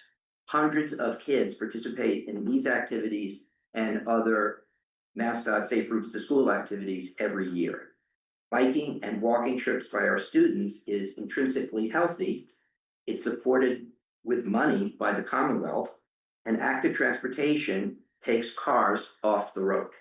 Taking cars off the road during rush hour is consistent with our progressive planning policies. It's consistent with greenhouse gas reduction and reduces traffic congestion. Next slide, please. Creating a fully ADA accessible path, free of tree roots and poison ivy, designed to prevent soil erosion, constructed to provide access to kids and adults of varying abilities, is a way that Concord can take action and move forward towards its sustainability, mobility, and greenhouse gas reduction goals. An accessible path that provides connectivity to the rail trail and neighborhoods is consistent with the envisioned Concord plan. It's referenced on this slide, as well as the climate action plan of 20. And trails that the public has repeatedly called for in planning study after planning study and survey after survey. Next slide, please. This slide shows from an aerial view approximately where this path would go. You can see the rail trail The light on the right side starts out in red, that would replace the goat path. The green would travel around the existing playing field, around the back of a somewhat substantial tree, and then close to following the path that the students have created themselves up the back hill. And I should mention that that's a pretty big hill. It's about a 30-foot change in elevation from where the playing field is to where the rear of the Ellen Garrison School is. Next slide, please. So, thanks to the pro bono contributions of 2 experienced design professionals and the other volunteers in our group, we devised what we believe is a conservative forecast of the cost of the connector project. The soft cost of the project, that's the survey, which would include locating existing trees on the goat path and the woods path. The design and project administration are depicted in this slide in green. Based on construction estimates obtained this year, we believe that a connector path may be designed and constructed in compliance with ADA requirements and pursuant to the state procurement law for approximately $450,000. And we've added maintenance into that, bringing a total to $465,000. We propose using a funding approach similar to the way that the CCHS sports field and the Thoreau School playground were funded through private fundraising. We've been careful to seek guidance and input from volunteers who have worked on those successful projects, as well as the school committee and school department staff. At the end of your packet are some supplementary materials which describe similar or maybe analogous paths that have been constructed in town. One is at White Pond. The other is where the rail trail intersects Powder Mill Road. Each was designed and built with grades, materials, and to specs that meet ADA standards. The White Pond project gave us insight into how a steeply sloped path could be installed, consistent with maintaining much of the existing vegetation and meeting ADA standards. Next slide, please. So where are we now? Thanks to the generosity of the Friends of the Bruce Freeman Rail Trail and the Concord Middle School parent-teacher group and private fundraising, the soft costs of the connector project have been covered as depicted in green on this slide. So we have already raised $75,000 towards this project. The construction costs could come from the line items in blue as well as additional community-based fundraising. You may be aware that the Thoreau's Backyard Playground project at the Thoreau School raised more than $600,000 through private fundraising and philanthropy. So I think it's fair to say that Concord has the capacity to raise money for projects like this one. While there's no guarantee that privately raised funds may match that truly amazing number, we believe that grant funding through the CPC, through the various MassDOT programs like Safe Routes to School, Mass Trails, Shared Streets and Paths may be tapped to leverage the private funds. We have been mindful of the town's fiscal position and anticipate the project may be financed with a very low impact or no impact on the town's budget. So, in summary, we are asking 3 specific things with our request today. We are asking the select board to vote to support the connector project. We're asking the select board to support our group's requests or the school's requests to waive any permitting fees that might arise as a result of this project, because we know that we're going to need some permits. And we ask for a vote of support for our group's request that the towns allocate staff time, as well as applying the previously approved trail funding for this project.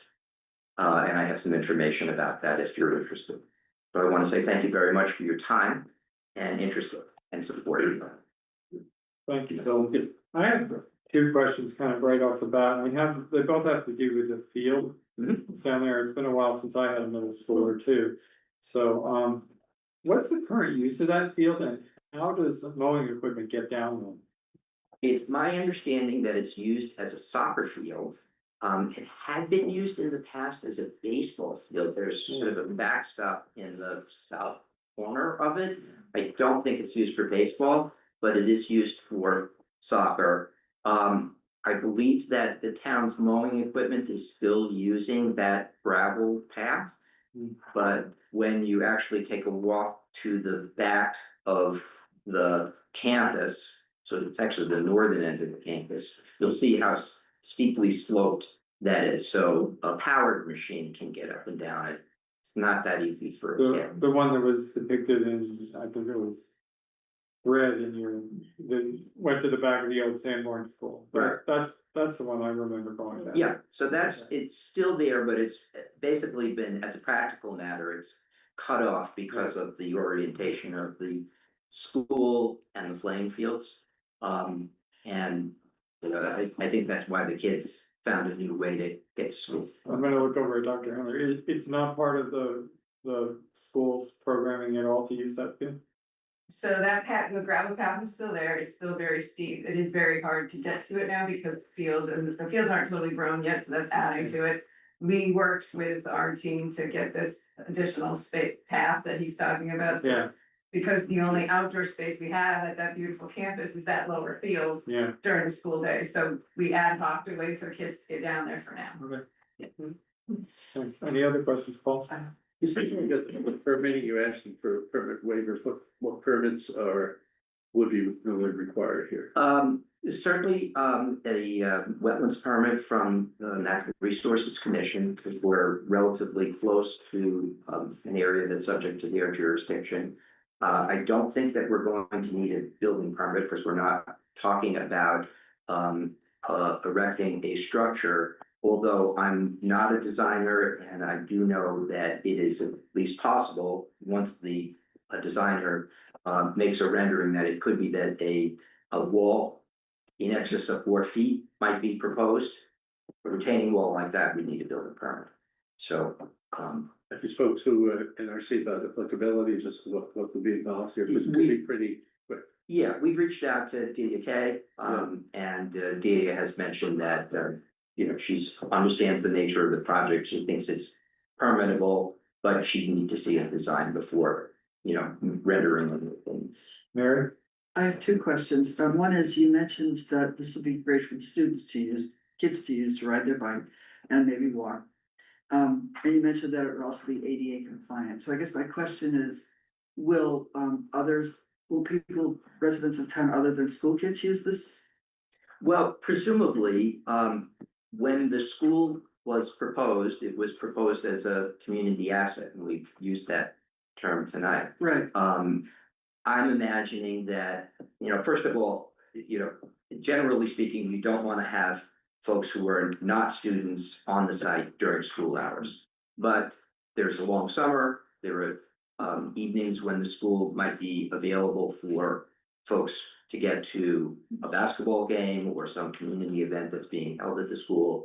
And I'm imagining that some people like me would ride their bike as opposed to driving their car over. So it's in that sense that I'm. Is the recognition going to be using this land at all with lower field? That I don't know. Okay. I just want to make sure that it is open to the entire population within the town. My second question is, you mentioned 2018 trails appropriation. What was the original intent of that appropriation? Well, it's pretty explicit. So I didn't make enough copies for everyone to have a copy, but If you could just describe it. yeah, so I'll just read What was it into the record. Yeah. So it was it's kind of an interesting appropriation. So this was it was authorization to borrow as opposed to a cash appropriation for $75,000. Yep. This was authorized at the town meeting of 2018, and what it says is that item number 2, that's the authorization, authorizes the treasurer to borrow $75,000 for trail improvements. The funding for trail improvements is to plan for the installation of trails around the community that will connect neighborhoods with village centers, schools, and recreational facilities for bicyclists and pedestrians. This project encompasses 3 activities: public outreach and mapping, 2, assessment of selected trails, and 3, design and construction / installation of selected trails. Additional matching funds will be sought. period. Thank you. So it doesn't specify what additional matching funds, whether they would be public or private. That's very helpful. Thank you. Was that a CP? Yeah, what was the, So- was it CPC or? So this was, this was, No. authorize the treasurer to borrow money. Okay. It was part of the annual capital plan. That was the capital. Okay. Got it. Oh, Great. So- Okay. Just put that into the record, just so Sure. it's there. Very good. So, it's my understanding that the expectation in 2018 was that projects would be under the discretion of the planning director. That she would approach, the town and perhaps the town manager can, provide some more color on this, but that, the idea was that, the planning director would, specify the types of projects that were described in the borrowing authorization and ask that the town borrow money to fund the projects, when they were submitted. My recollection was that this was probably related to the reformatory ranch trail, and I think we've talked about it over the years, but as Mr. Posner said, the way it's written, it's not specific to any particular Right. project, so it could be available for any trail project. Yeah, that's what I was, thank you. Presumably it hasn't been rescinded either. It Well, has that- not been rescinded or That was used. the question, was it rescinded? I actually think this is a great project and the description of the authorization seems in keeping with what you're trying to do. I just wasn't sure if it had been rescinded because it's old. Yeah. From 2018, so. Yep. It's a great project. Thank you. I knew it ever since we started talking about it. In the absence of full funding, would you begin some design? Are you into complete funding before you initiate, or would you start doing the initial Well, I think feasibility designing? certainly we'd wanna, speak with the school department and Dr. Hunter, make sure that they're comfortable with the steps that we would propose to undertake. But today the money is in hand. So, the soft cost, the planning could actually proceed. And it's unlikely that the site conditions would change significantly. So if construction were to be delayed for some period of time in order to procure additional funds for construction, I don't think it would be money that would be lost. And as I said, the money that's been committed to date is not public money, it's money from the Friends of the Bruce Stream and Rail Trail and also from the PDG as well as private funders. Thank you. I do, Jared? but I don't know. Mr. Cameron. I don't have questions, I have opinions, but I don't know if we're paying. I have some. No, I mean, I'm just, we're going through and asking, I don't Yeah, have any we're questions. clarifying right now. Then I guess I would like to throw out some information, just food for thought. Yeah. And I think, I too think that it's a very good project, and it's always nice to see a group of residents come together to support a project. My recollection is we have 170 priorities that have been submitted by community members for safety projects. And, if this is the number one priority, then this is the one that we will work on, but there are a lot of priority projects. And, we've asked TAC to vet projects, and I know this is supported, is supported by TAC. But we need some direction on this is the priority, or we're working on other priorities because we have limited resources to work on these safety projects. Is it TAC's job to, have we asked TAC to give us the list of priorities? They are, I mean, that's part of the process. that This is a new process, right? Clarification, the 170 flood projects are projects that have to be coordinated with and executed by Public Works. So I'm wondering, is Public Works Department involved in this project at all? Wouldn't this fall under the safety issues and the bike safety?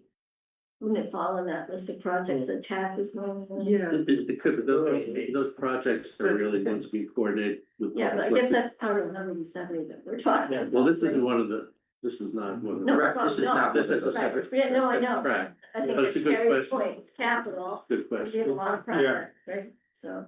Right, we don't know how many of those 170 might be trailed and leading somewhere else, so they aren't getting, I don't have any visibility. yeah, Well, because we're, we're at the front of that property. right, Right. yeah. Right. Yeah. I have one more question, Phil, you asked this question about asking for towns to allocate time. What do you mean by allocate time? Is that helping in what way with this project outside of permitting?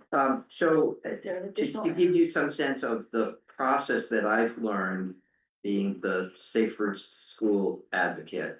And this is in connection with the 2 grants that were awarded to the town, through that program.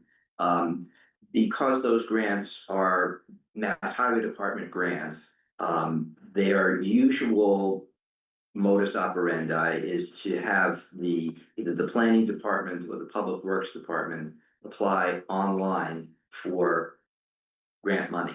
So they have a portal set up, there's a standard operating procedure for application, and depending on the grant program, a protocol for both application and award of grant money. So in terms of staff time, what we are thinking is that there would be some level of consultation with respect to the grant application. In addition, I think, and again, we need a land survey to confirm this, but approximately 30 to 40 feet of the goat path is actually town property as opposed to school department property. So there is going to be a process that will be undertaken with the town engineer and Alan Cathcart with respect to either a lease or some type of agreement with respect to the fate and the management. Yeah, an easement or something. Easement, however it works out, I did reach out to Director Cathcart and he was honest with me and said, can I have a few weeks? We're under the gun and we'll talk about it later in the spring. And I said, of course.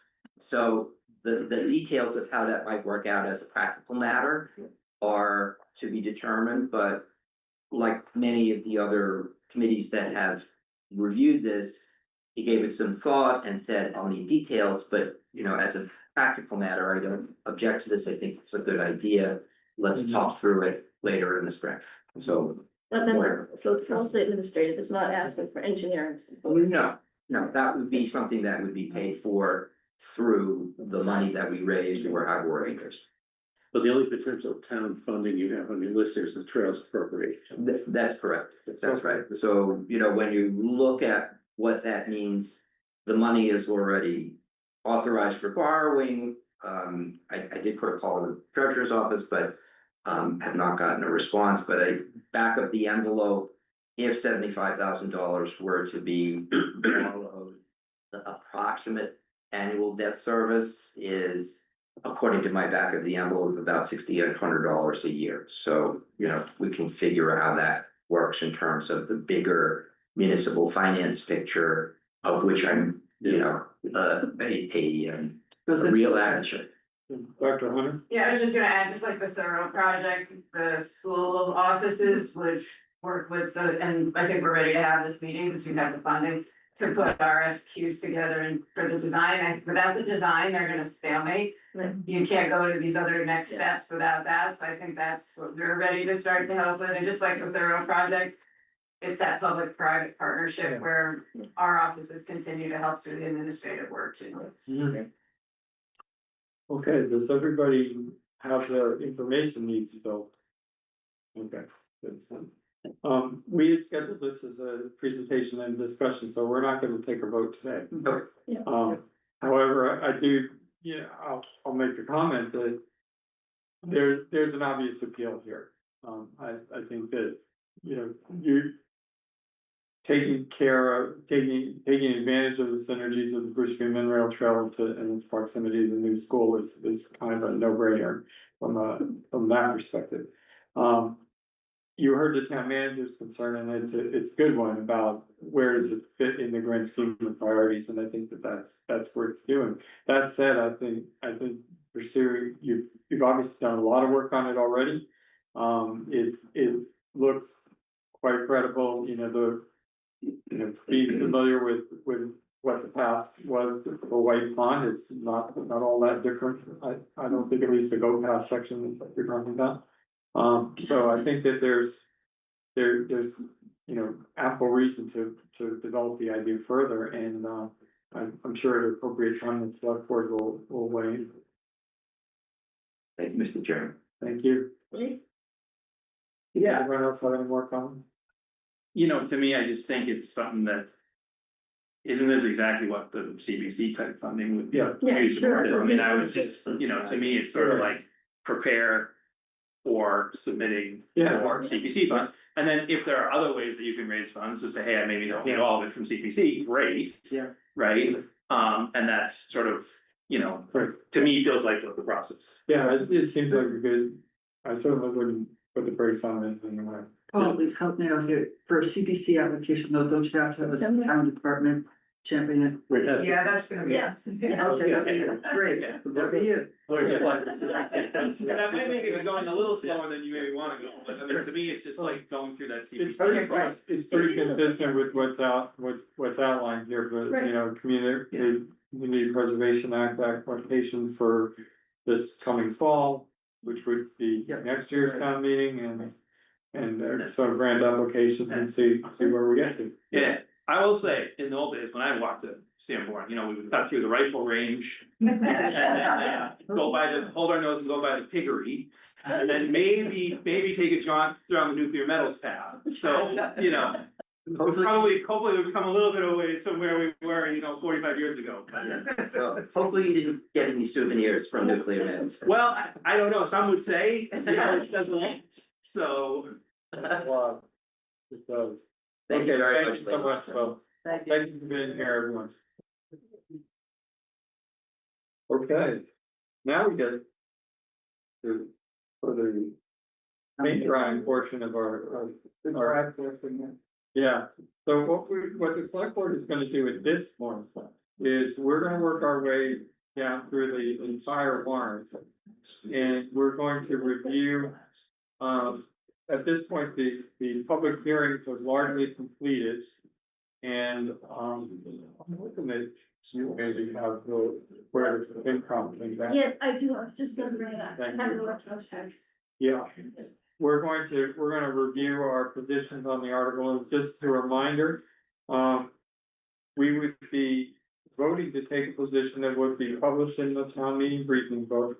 We can either, the options are, we can vote to recommend that town meeting take affirmative action, in other words, support the article. We could vote to recommend the town meeting take no action, which means we don't support the article. We could decide that we are going to defer that decision. Our options for deferring it are next Monday night, which would give us time to take a position and still make it into the briefing book, or, failing that, we could say that we will announce our decision at town meeting. So those are kind of. Which would then, we could take it up in the. We could take it up at a later time.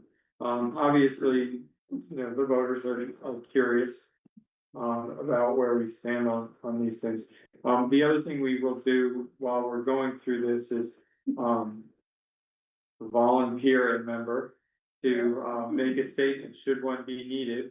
And if there are articles that we feel particularly strongly that we want to weigh in on, we would want to do that, because I'm checking my town meeting calendar now, because I don't have the date on the top of my head. The moderator has a coordination meeting, at which time, if we do know that we want to speak on a particular article, we need to say so and provide town, ask for time on that. But that meeting will take place on April 17th, but so if there's a strong feeling that we're gonna weigh in on that, so. My question of the process here. Yeah. Are we gonna have any discussion with these, or we're just gonna go through votes, or what's your? So I think this is our opportunity to discuss whether we support an article, so yes. Or, yeah, or if we could say, Or defer. we wanna defer Or it to have we can a defer. discussion. I will just, by way of answering that question, I will mention that, two citizen petition articles, number 30 and 42. Those are the solar rooftop bylaw and the, proposed composting ratepayer plan. The Public Works Commission is planning to meet on, and discuss those tomorrow. Right. And so Sorry, which one's third? Did you say? 30 and 42. And so I've agreed with the chair of the Public Works Commission, who's one of our most ardent attendees here, that we will postpone Defer discussing those. it until next week, when we have the benefit of understanding where they come down. Gotcha. On it. Can I suggest that we go through them and see Yeah, which ones we wanna pull out for further discussion and which we know we have. yeah, and Has FinCom voted on all of So them? I would say they have, and there's only two that they've not. And I think it's 11 and 12, and I can't bring it up. 11 and 11, 12. 12, but they voted affirmative Yeah. across the board on all of them, On with the the other. exception of one, which was 810. One was 8-1. Still affirmative, Yeah. Yeah, But so should we, 11 and 12. do we wanna wait on 11 and 12 until we Yeah. know the FinCom? Yeah. we're gonna have a discussion about 12, because that's essentially our article anyway. Right. And I've asked the FinCom chair for time to meet with the FinCom as part of their discussion on Thursday evening. They're around 7:30 to, talk a little bit more about the municipal facility planning article as well. So I've asked them, they did not take a position yet, and they're waiting on that, and I'm hoping to be informed by our discussion here. And I know Megan has worked on the presentation, so that one is one I do want to take some time with, Okay, but just, wait, can I just interrupt? Wendy, what were the two that the finance committee has not made? 11 and 11 12. 11, thank you. So- Okay, good. And 11, has to do with sort of exploring the $2 million in use of free cash. So Exactly. they're gonna have a conversation, Good. on Thursday night as well. Good. So those are two I would. yeah, so we're gonna, I mean, we can probably just right now say we're gonna defer. And by defer on 30 and 42, I mean till next week, 3/23. And then we'll revisit that at that time and see what, and that's our last chance, because the briefing book goes to press. It's, basically when we adjourn our meeting next week, that's. Okay. And 11, 12, we're gonna defer, but we are gonna discuss. We can discuss them if we need to here, but we won't do that. So, just to start off kind of quickly, 1, 2, and 3, we don't really.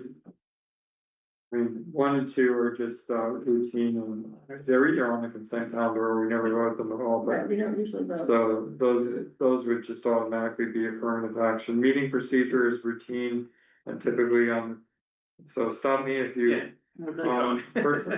Personnel board, actions are often on the consent calendar and fairly routine, so. Yeah. I'm gonna recommend it, and we'll vote them as a block in a minute. The budget line item adjustments were presented here by Gail and in the hearing for.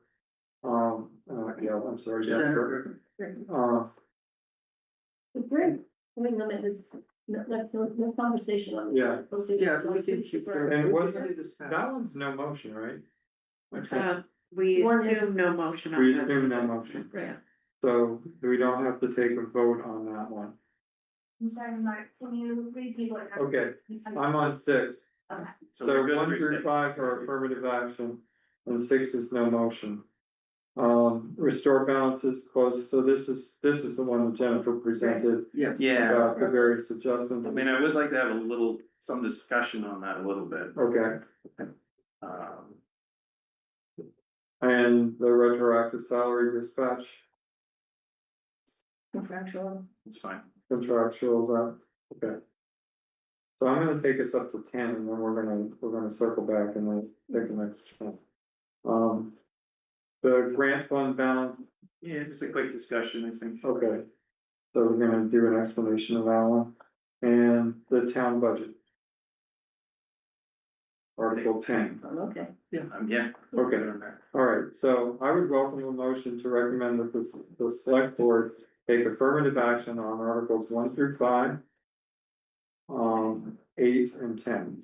So moved. Six, No, 6 is no motion. You're right, you're right. It's not gonna be moved. Okay, you're right, Yeah. 1 through 5, 8 and 10. second. All those in favor? Aye. Okay, so that's done. 1 through 5. 8 and 10. Okay, and there's no motion on 6. So, questions and concerns about Article 7? Well, 7, so I know we saw the presentation, I guess it's not so much. For me, it's not so much that I don't support, it's just, that's almost $1 million that we kind of said, hey, we didn't sort of properly classify, and so I guess I'm sort of looking for. And what are the steps that we have in place now to ensure that that doesn't sort of happen again, because it feels like somehow there was a drop in kind of the process there. I guess what I would say is these are very basic actions to close the fiscal year, and it was surprising that they were missed. There was a communication from me to the CFO specifically on both of those items, and the action did not occur. There was on the salary reserve, I mean, there was a discussion, and I think followed up with written communication with myself, with the CFO, with the then assistant CFO, talking through that. And it was my understanding that those actions would have happened.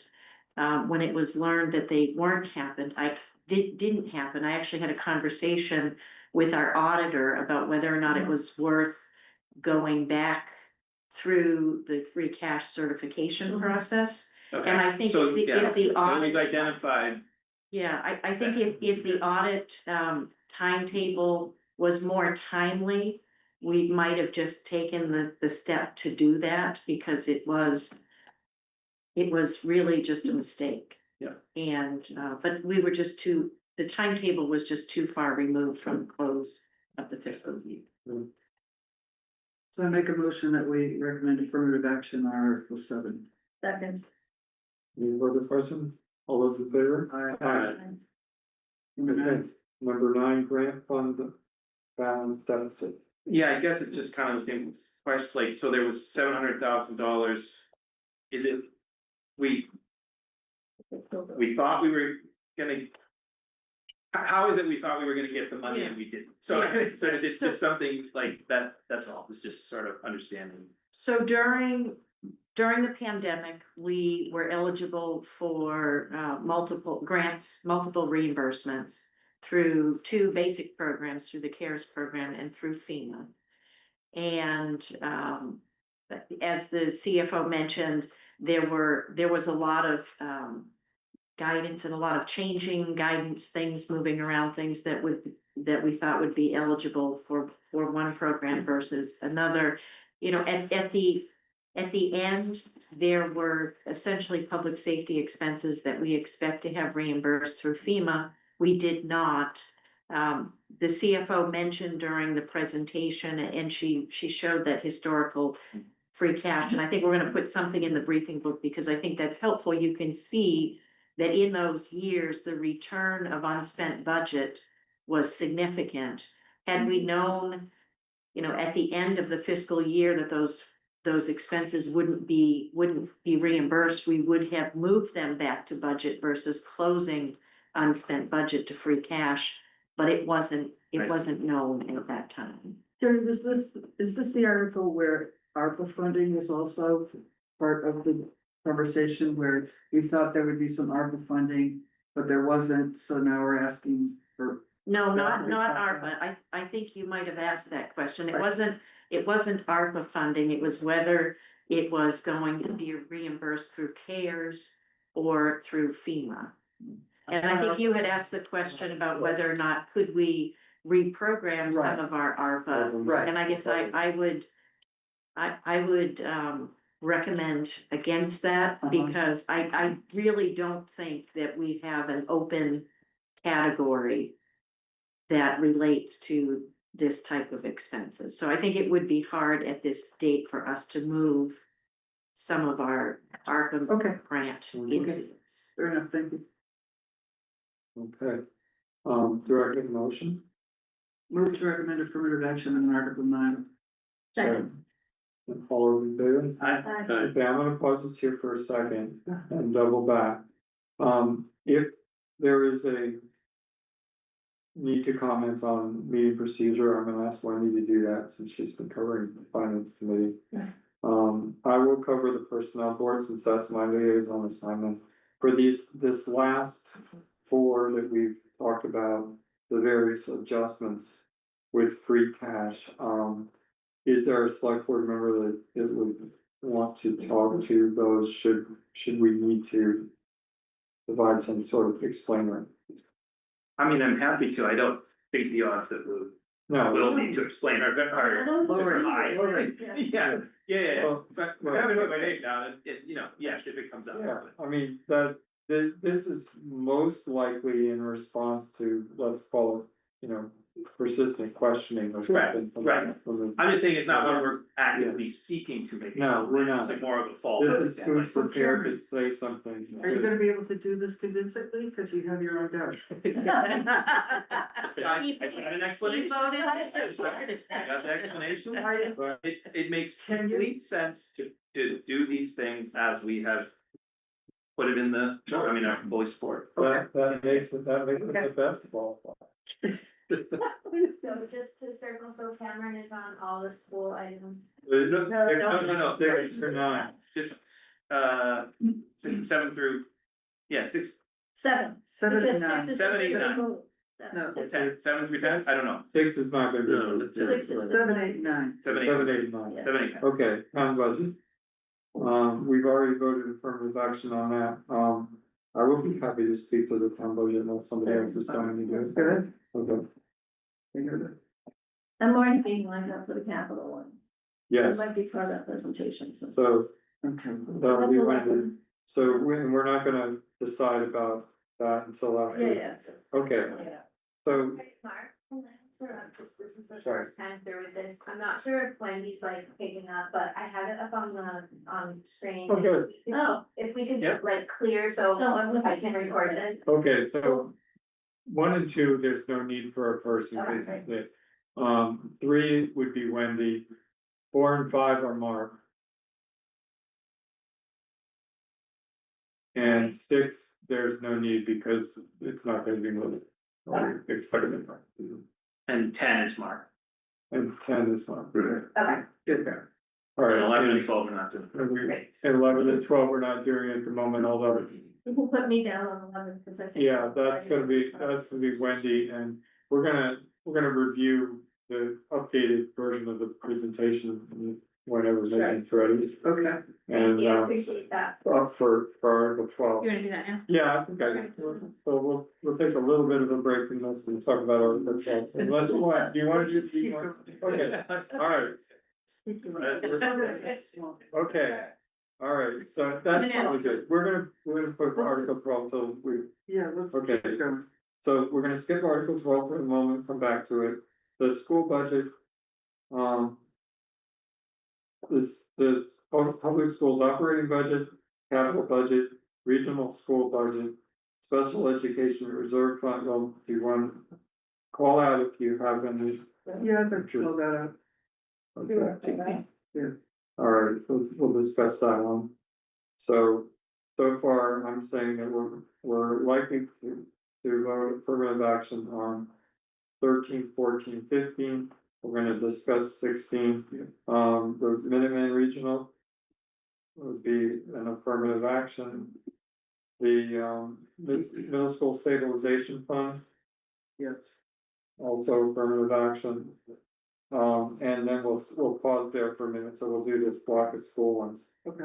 Okay, Okay, so I So- move to recommend affirmative action on Articles 10, 13, 14, 15, 17, and 18. okay. Right? Say it Yeah. Yeah, we already did 10, I think. I think we already. Oh, yeah, I thought- So, yeah, so all, 13, 14, 15, 17, 18. second. All those in favor? Aye. Okay, 13, 14, 15, 17, and 18. Okay, and what would we like to discuss about 16? Okay, I asked to talk about that. So this is basically a timing issue, is that's how I understand it, or could someone else verify that for me? They want a fund because of the timing of. Yeah, so I mean, as I understand it, right, you sometimes get. A need that comes up that was sort of unplanned, Okay, right, so. The idea is that if you have that, special education reserve fund where it says, okay, I have some money. Kind of socked away that I can use it for those kind of like expenses, because sometimes the expenses can be. did they come in for a budget increase? The third, No. well. It's the circuit breaker, it's above and beyond circuit breaker. Circuit breaker reimbursement runs a couple of years, I think 18 months to 2 years almost behind. Okay. And the case that they were making was that it's also related to how many out of district placements you have, which have been dropping precipitously. Right. So the wiggle room that you have, that this year's circuit breaker reimbursement is gonna cover whatever unexpected expenses you've had, is going away because it's getting so small, so they're suggesting that they need a different source of reserves, because it used to be that you could kind of. If circuit breaker is very stable year to year, then obviously you just roll over. Right. The problem occurs when it's growing fast or shrinking fast, which is apparently what's going on. So they're just creating a fund, though. There's They're no- not no allocating appropriation. it, there's no appropriation. to the It's fund. just- Yeah. They just want to create it. Yeah. Good point, I forgot. Okay, Yeah, good. I mean, look, there's more than one establishment and creation of more funds here, right? So Mary, you're asking the question, I mean, I think to me, some of it is a little bit of a philosophy type of thing of like, do you pay as you go? Right, Or do you sock money away, right. for a rainy day kind of thing? It depends And, upon it. well, I mean, I'm just saying that people come on kind Well, of different into that. I mean, if you're talking about something like building maintenance, then yes, you can plan for it, but if you're talking about, some. Student turns Yeah. up in the district Correct. with an urgent or acute need, you have no way of predicting that. I mean, these can be up to Yeah. 100 to 200. Okay. Yeah, Okay, I'm good. okay. Do I hear a motion? Motion to approve Article 16. Recommend Affirmative action. Affirmative. Do I hear a second? Second. All those in favor? Aye. Aye. Okay. So these are schools articles, do we want to? Yeah, I mean, I should probably. You want- Take them as you it is, want to- Okay. If it comes up, I mean, I Yeah. imagine they're gonna be the ones that. Yeah. It's Do it, not, so. it's not feeling like a year where there's gonna be a lot of back and forth about that. We covered Minuteman, we did the middle school stabilization fund, okay. So now we're into the capital stabilization fund creation, the appropriation, which would be 20, the general funds, the general stabilization fund, and the OPEB trust fund articles, so we'll. Yeah, I'd like to just talk about 19. Okay, Yeah, I'd like to talk about 21 for a second. okay. All right, and so let's start with 19.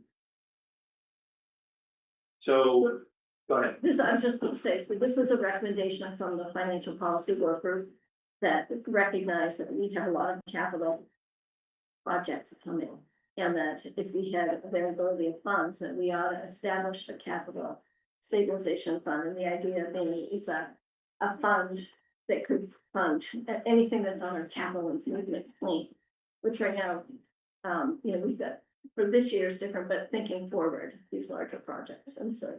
Yeah. Just. Sucking money away, like you were. Yeah. Same idea. Well, but I just remind me, I wanna be, like, just, this goes to what we had talked about, I think, was sort of this in total. We wanted to look at sort of free cash plus some Thinking- other available funds. Yes, That anything- in total sort of get us to a certain window. So that's the general. That's the general stabilization. stabilization Yeah. fund. Okay, so this is on top, Stabilization fund, this is in addition. yeah, If I so, would put it the other way, I would say the stabilization is on top of this capital. yeah, so generally what we've used capital stabilization funds before is exactly like what we're doing with the middle It's the middle school school, right. right now, which is knocking down the peak of the debt. Now, I'm going to avoid my Yeah, we'll urge get into that. to go to what kind of financing. Right, well, it's done. I have an opinion, I know. you've heard it before, but We'll fix that. in the past, and this is, people talk about the Thoreau School is rolling off, the Alcott School is rolling off. And that was $1 million a year level principal borrowed in 2004. You're doing it. He is doing it. I'm back to the. I have myself, but those are going away and the interest payments have been going, and so we found that we're really effective. Because you get this real mountain in the first few years to knock that down with a stabilization fund and have it come in at a lower level later. So this would allow us to have one fund that, rather than creating a new fund every time we have a capital project, we could create allocations within a fund and gather that. So that's what the capital stabilization fund really does in anticipation of the project. But it is project-based. It's restricted to, capital. It is long-term. capital, and it's Capital. design development and everything leading up to management. Right. But it's for excluded debt, Yeah, and it's 2/3. Yeah, so yeah. I think it's. I don't think, it's not restricted to debt, right? No, I don't think it You is, could- it's you could use it design for development. You could- Yeah, just right, leave it yeah. You could flat out buy a project with cash. Okay. Yeah. but it isn't something where we've set, cause I remember, it was just, we Yeah. went through, we talked about free cash. Talked Yeah. about, general stabilization, this Yeah. one, we don't have a set We sort of don't have a Yeah. target. target. No, we don't. It is an available potential It's a fund, capacity, right. so we're saying here, we just wanna create It's a, the yeah, ability to have this. Yeah, it's a way to save money Yep. for anticipated major capital needs. So you would tend to put money into this when you see that project or projects on the horizon that are going to create that kind of an issue. And then expend it when those are actually being bonded and being paid for in those early years. So I remember the discussion, getting confused, there was a chart, I think, the general stabilization chart. that's a different one. That's I know the Yeah, general stabilization. stabilization. No, it's different. The capital stabilization didn't show a target. It doesn't have a target. Right, because it's completely a function of what kind of, usually debt service are you looking to trim the payment from. It doesn't have a target. That's why we need a long-term Right, capital right, plan. but it didn't show any recurring No, appropriation. no. Right, Well, the next article is the appropriation. Right. is an Okay, appropriation. Yeah. providing my questions Yeah. here. Capital stabilization didn't show any recurring appropriation, that's just 1 year. General stabilization did because it's a target. Yeah. Why did the capital stabilization show some incremental funding? We're gonna need more than $1 million. Right. We don't know, we don't have a target, but we're certainly going to need to do this. Yeah. For a bunch You of can years. anticipate that we may have future articles on doing that, but But I until we guess, have. yeah, I mean, Part of the logic. That's my question. So I was just saying that, you can expect that in future years, we might want to put additional funds into the capital stabilization, but we don't have. The projects or the funding right now to advance. We don't have, Or put a schedule. And we don't have a together. target as far as communication to the public, we intend, we're gonna need money. Yeah, Person yeah, saying the it's summer's just gonna a need more start. than $1 million. Right, it's just a start, it's just a start, and it's an allocation of free cash, there's a lot of uses of free Okay. cash, so we're trying to, what's recommended in the subsequent article is what we think is reasonable. Given what we have available for Yeah. free cash. I just understood that the presentation says It's just a start, as a communication, it's just a start. Right. So I guess for me, the final question is. Yeah. Okay, why not just take that money and pay down existing debt? It's a question for the. As opposed to finance. kind of stocking it away when. You Well, could it will just pay make, down the. it will earn interest on, right, and then be. Yeah, but you know what I'm saying, it's sort of like you could, Transaction cost that. you just pay down. Right. And, you know, depending on how that is structured, it may or may not be callable yet. But, Yes, yeah, that's, and there's transaction. and also, the other thing is, what was the interest rate? You know, Right. because once you let out some debt, sometimes that can be very favorable terms and you don't want to, but other times you do. It's like refinancing a home or something. Okay, so, but it is a good discussion to have, because I think there is a very clear distinction between what the capital stabilization fund is designed to do and what the general stabilization fund is gonna do. Yeah. So why don't we touch on that, and then maybe we can go these as a block, but the general stabilization fund, and I'm gonna say my understanding is really an opportunity to shift some money that we have traditionally maintained in a free cash balance into a fund which has largely the same purposes of a free cash balance, but has some advantages. Those advantages being, it's available virtually any time with the town meeting action. And it's also has more favorable investment returns because it can be invested in an appropriate way for long term. So the general stabilization fund, in my mind, now becomes the core piggy bank. It's actually the money that we are going to go to last. You know, because all other things being equal, it's might be easier to get at some excess free cash should we have it. And this is really there to support the bond rating. And so the long-term plan to gradually transfer from what has been a free cash set of reserves to a general stabilization fund plus free cash set of reserves, and the recommendation is roughly 50-50 to make up our total net needed reserve. What we said for general stabilization, the goal was 4% of the total Yeah. budget, Okay. and we said, let's do it over 10 years, right? And so that's what that does. And the availability issue is just that free cash is not available from July till When it's certification. When it's certified. Right. The stabilization money would be available. in that Yeah. period. Yeah, in that period, if we needed to have a special town meeting in August or, you know, for some need, you know, some disaster or whatever. And that was the place to get the funding, we could do that. Okay? All right, so I'm looking for a motion regarding articles 19 through 22. Make a Or, motion. yeah, I guess, so we're okay with the OPEB trust fund? Yeah. Okay. So I make a motion that we 19 through approve 23. affirmative 23. action in 19 through 23. Okay, Second. all those in favor? Aye. Great. And by the way, so, Kristen, it's actually 19 that I meant to put my name on, that I'll speak to.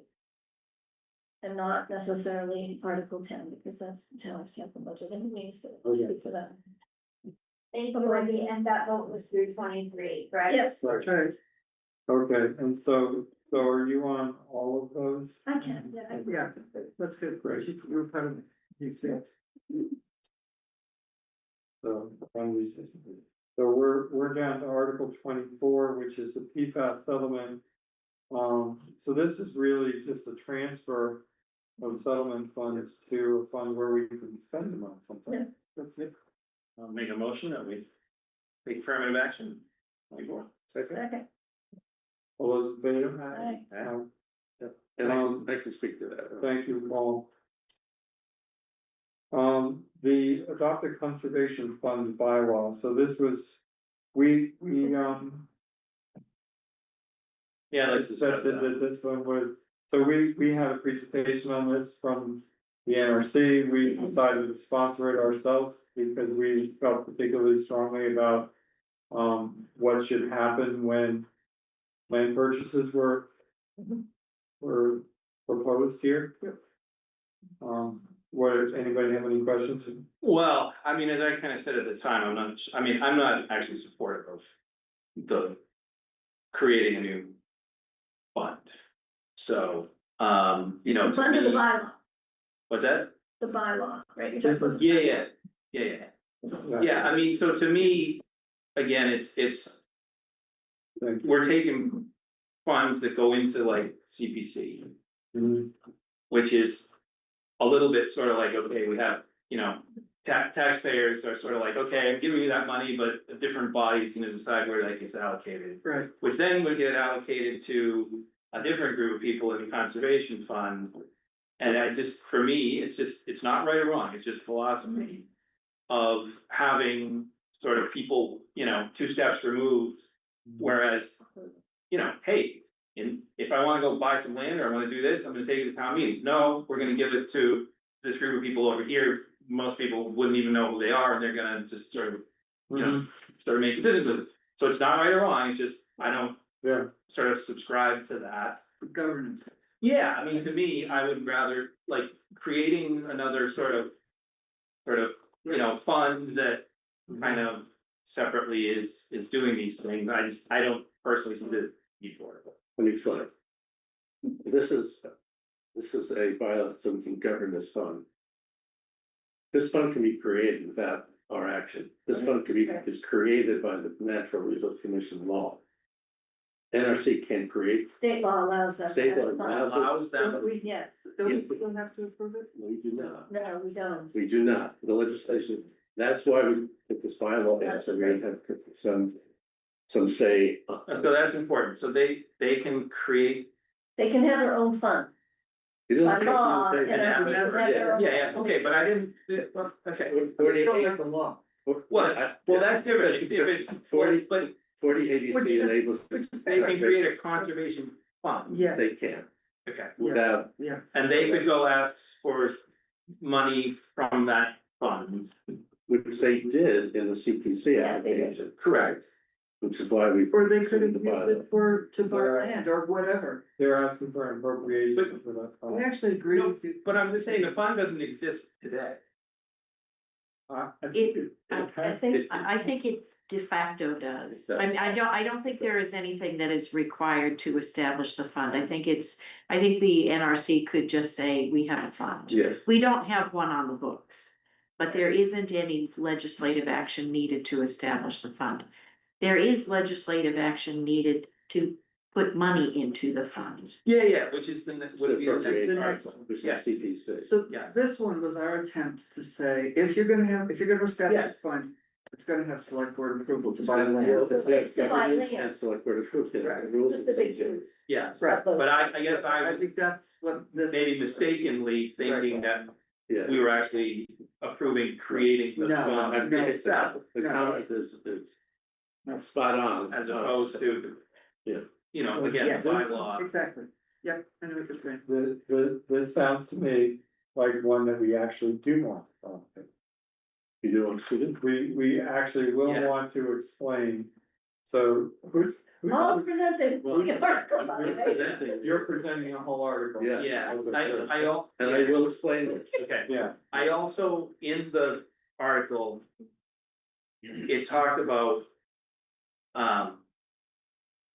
going back to the Affordable Housing Trust Well, they do it parallel to it, I think. for There's a review.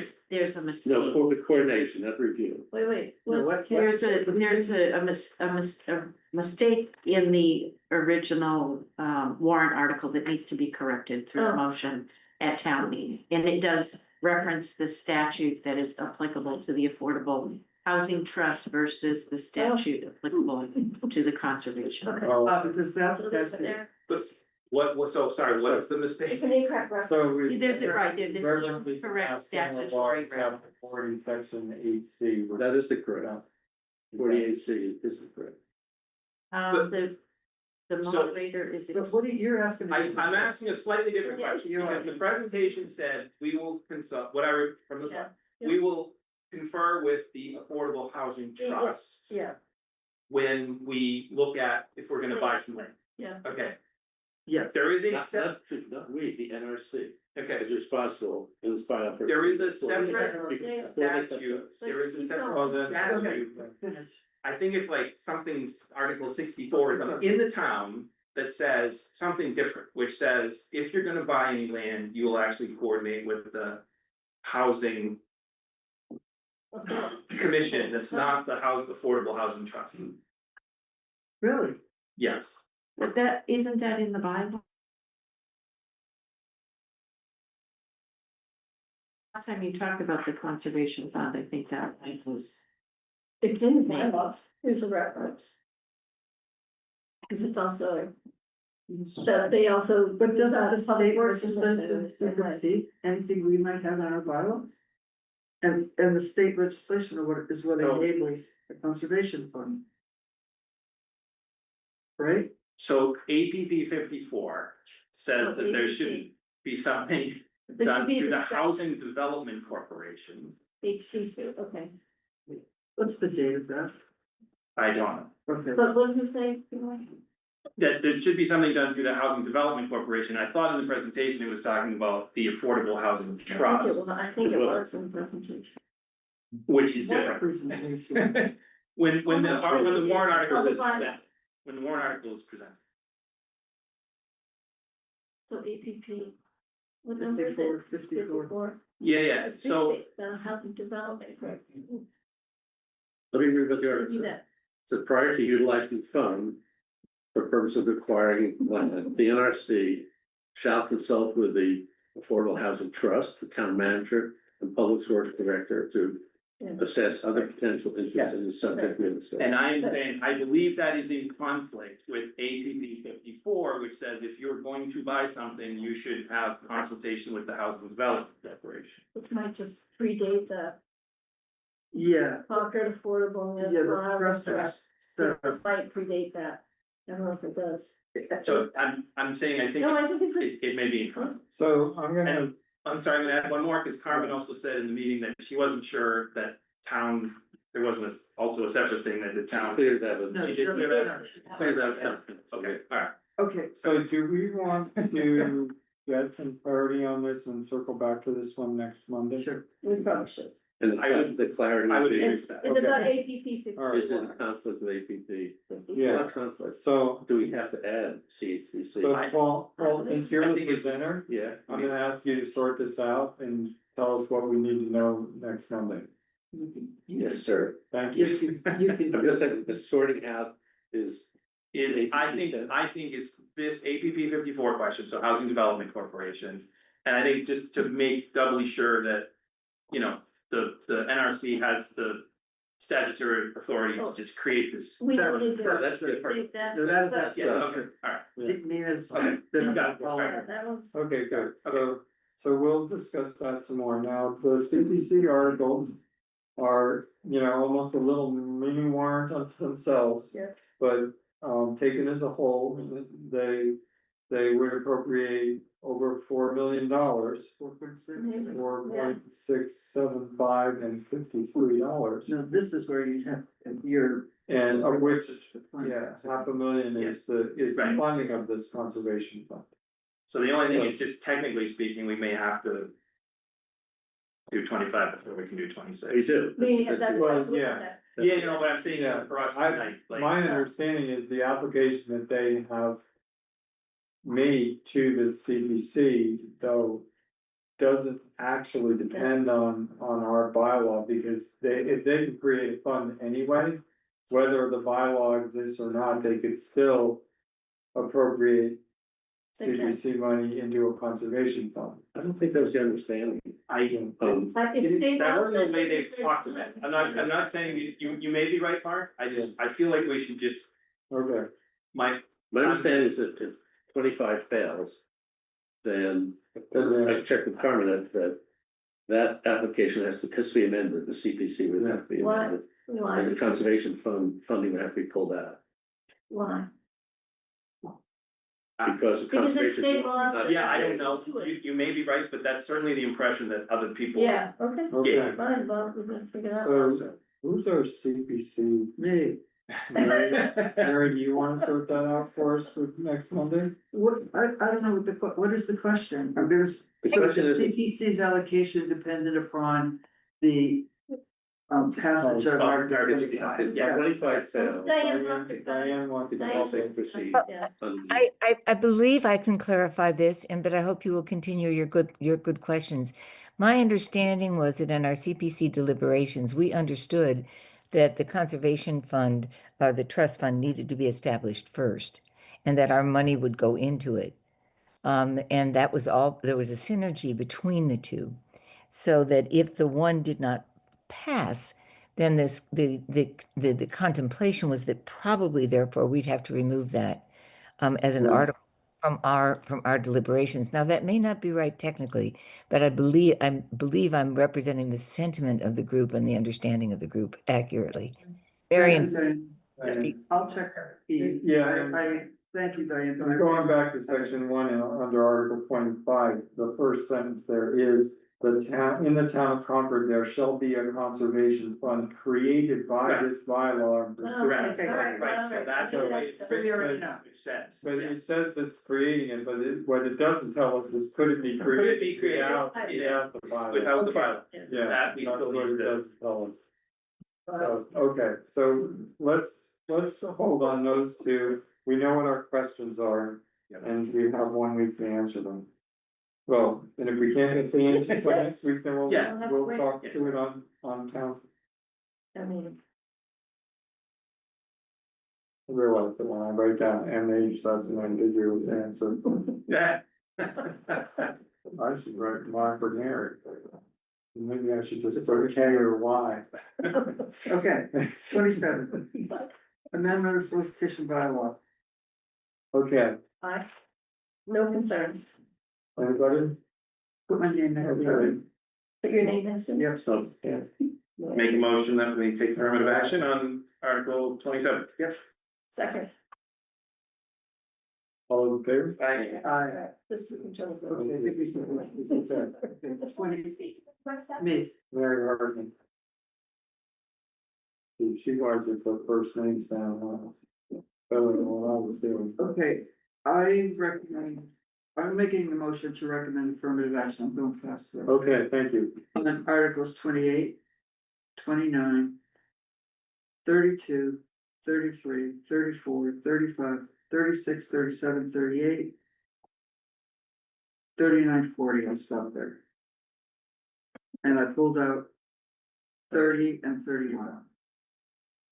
Second, So just a quick question, is the zoning in there, does that include the cell phone? yes, Yeah. wireless overlay, It does. Okay, so that was Good. Articles 28, 28, 29, 32, 33, through 38, Yeah, through Through 40. 40. through 40. Yes. Okay, and a any second. discussion? All those in favor? Aye. Okay, do, You can put my name for 28, 29. well, Put my name for 31. We haven't voted on that. you haven't voted on that, but you can be the person anyway. Okay, good. Um, Well, wait, I gotta. Yeah, Well, we'll see what the Wait, position is. Okay, and the zoning bylaws, So I'm the liaison. planning board, I don't have to talk to all of them, but I was gonna plan to talk to the wireless one. okay, that's Yeah, a good idea. Okay. Wireless is 35.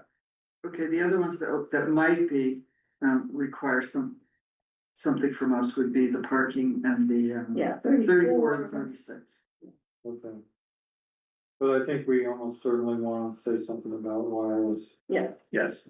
Who's speaking on 34 and 36? We haven't decided. Well, when he's gonna, I'm signing up for Wendy. 34. So Oh, wireless, so that's mixed, yeah, mixed use and 36 is the parking. 36 is the parking. Are you signing And the up for that? wireless, which one's 40? You gonna do wireless? Wireless is Wireless, I already 35. planned to do 35. So 34 to 36 might require, report to, Yeah, I think they're gonna, Yeah, there may be, and the month, yeah, so what do you think, Wendy? multifamily. okay. If there's any of those you want to offload, Yeah, the parking. You want all of it? Well, no, I'm just, the one with that one is just, I think last year it was on a goal, and I don't know if that economic vitality committee was supporting that one. I can't remember. No, they supported 34, but they didn't take a position on 36. Oh, they didn't? Oh, okay. No, they. Okay. We voted all of these, right? I'm okay with that joint project. I know that one well on the line. That's one thing to do. So you want And something even else to do next year's- 34? It's 34. No, I know It's just that 34. these Then tend to Barnabas- all be, the same note, you feel like we, I know. you know. Wait, I'm on, EBC came in on 37. 34, 35, 36. Cameron, why do you do these two? I'm happy to do 34, I'm just looking at it. They address commercial development. Yeah. Okay. All right. So which is the wire? 35. When do you do that? Yeah. When he's gonna, I think you said 35 and 36. Yeah. Yeah, I can, yeah, I'll do 35, 6. We're gonna do 3. 33, 32, right, has one, so And then I'll do 30, one, I'll do 34 and 37. Good. I Okay, don't know what we need the other ones, but, Yeah. okay, so that, yeah, I think that 38 is just changing. It's probably gonna the be on the zone, Or probably on the zone. so, all right, and, revolving funds, We're not gonna have to talk to that. we don't have to talk to. No. And Or the light, light fund. light fund, I mean, power, that's every year. yeah. I mean, if it came up, but it's. It'll be channel, we'll Yeah. stand up and say we do this every year. We do it every year, so. All right, and, Do we work with the moderator to determine what's on the consent? yeah, Yeah, that's she's part of in the our next- discussion Yeah. next week. Okay, good, just asking. You think the stormwater enterprise fund expenditures gonna come up? There was Yes. a lot of, it's Yes, probably not on the consent calendar. that won't be on That consent. won't be, right? Okay. I would like it to be on consent calendar. I would. We've talked about it now 2 years in a row. We've gone through it. Yeah, but it's getting real now because Think people are starting to pay the bill. I understand. Some, I mean, it's Yeah. not, I didn't think some people wanna comment. I could talk to them. Okay, You thank can- you, Paul. Okay. So, All right, so are we gonna go through 41 through 50, or are we gonna go back to 31? So we're Let's keep gonna, going. do we have a question? No, we're gonna skip over 31 for a moment. I think, well, wait, are we doing all the enterprise ones? is that one getting moved even? Which one?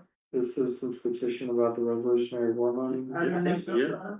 I thought, I heard I rumor it's heard it gonna be hasn't. pulled. Oh, I mean, I don't know for sure, but I mean, Do you wanna vote on that? No. do you wanna wait till next Monday? I would Okay, wait. let's look at that next week. What, the Revolutionary War money? Yeah. Yeah. What war are we gonna wait? What are we Well, waiting it for? just sounded like We people should weren't have- sure who was gonna. Who's gonna- Do you know anything about? I have not heard anything officially. But I've heard the same rumors. I mean, I guess I was just trying to be like, hey, let's, if we debate and then it, you know, Why, let's just. yeah, why? Let's wait. Let's figure out. Okay, we can wait. Yeah, We can wait. Carmen may have some insight. Yeah. If she can help us. But we don't have, Are we we have voting on these last ones? We didn't do. Yeah, we can. 41 through 50, yeah.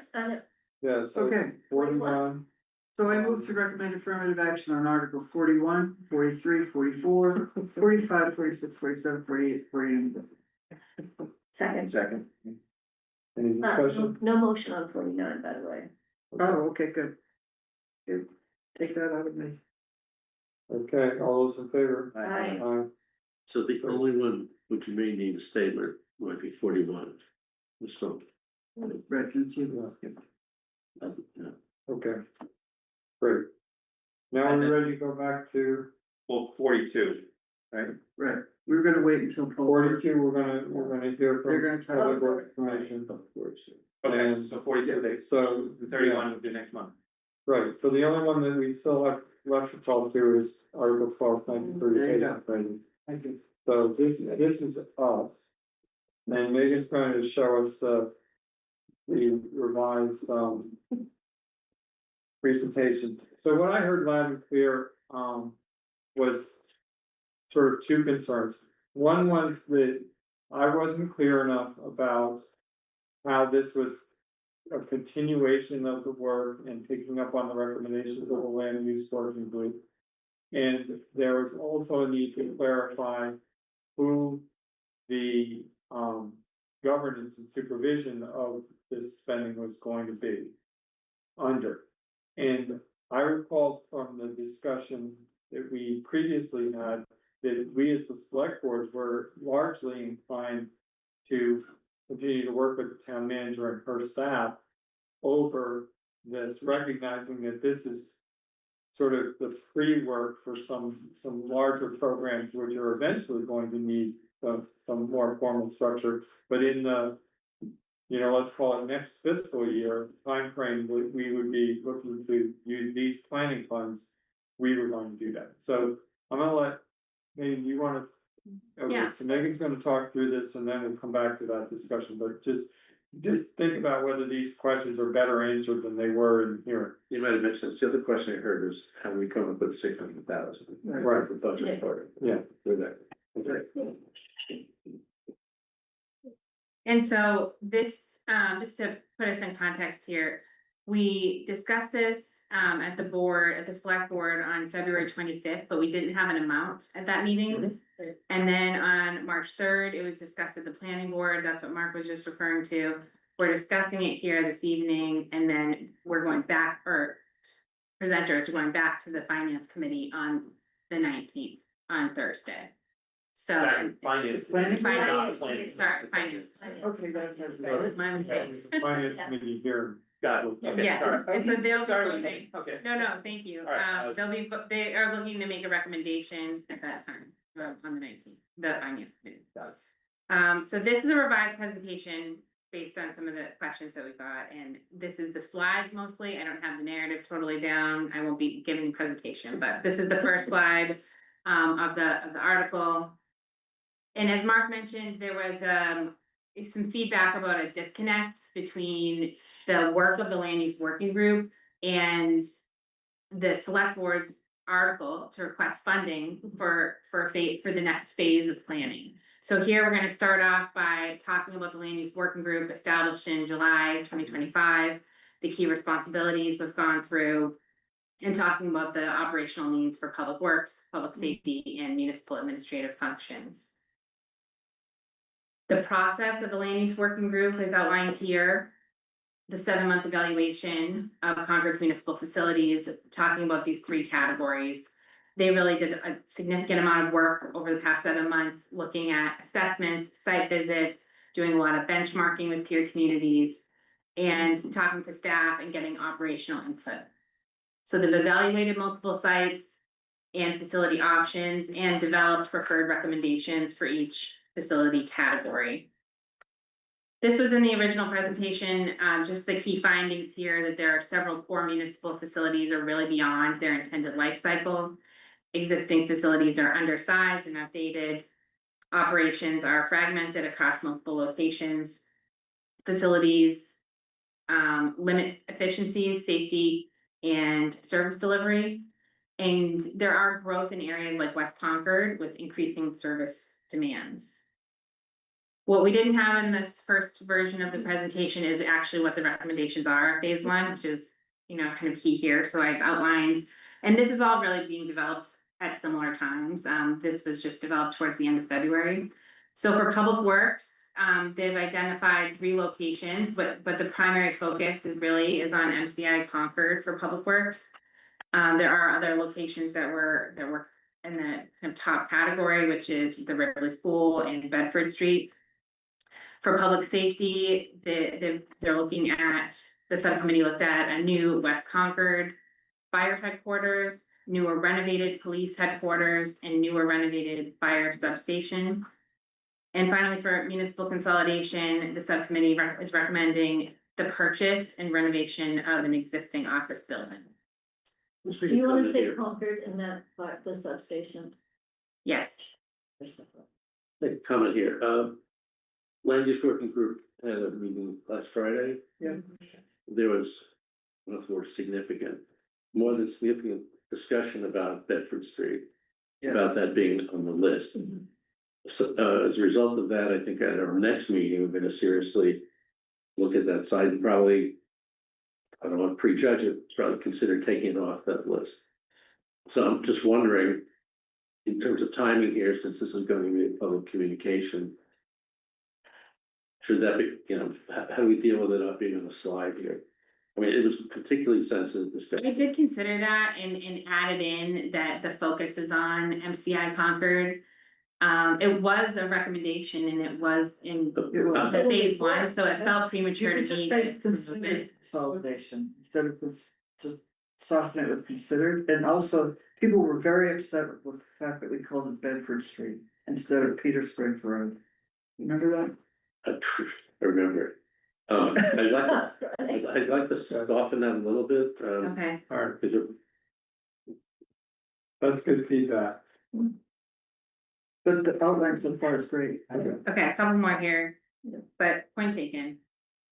Okay, so then the next couple of slides are getting into what has been completed in this phase one and what are the next steps? What is this money for? And thinking about out of the 600,000 requests from free cash, how much are we looking to allocate into each bucket? So 350,000 is being requested for public safety.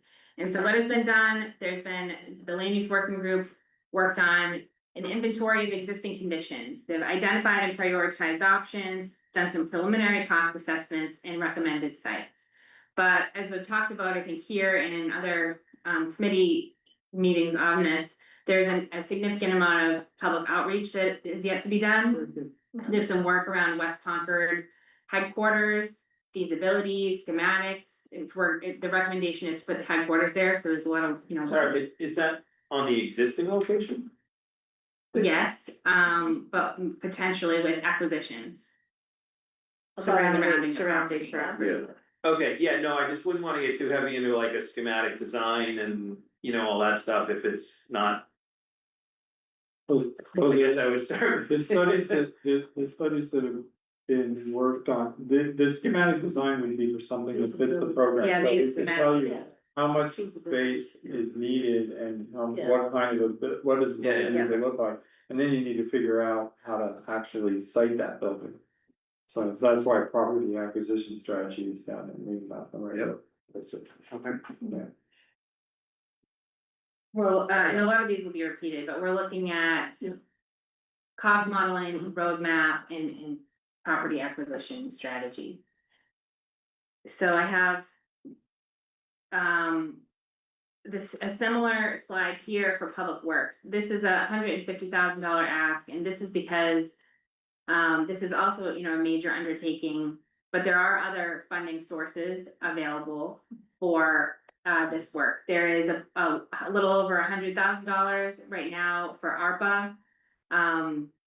That was from an $150,000 ARPA appropriation for facilities studies. And some of that is being used for a separate study, and then this is unallocated at this point. There's also an old capital article from 2014 that was to look into feasibility for public works, so that remains here. So here we have what has been completed and some of the steps that would come next as we continue to study, the recommendations from the phase one of land use working group. Like a roadmap and timeline, is that the same thing? I'd say it's similar, but it's probably more strategy and trying to figure out, you're looking at funding, sequencing, and you're also looking at what makes the most sense, what needs to be done first, and prioritization. Okay, so it's sort of embedded in It everything. is. Yeah, it's okay. Okay, and third, we have municipal office consolidation and really looking at potential disposition for 100,000.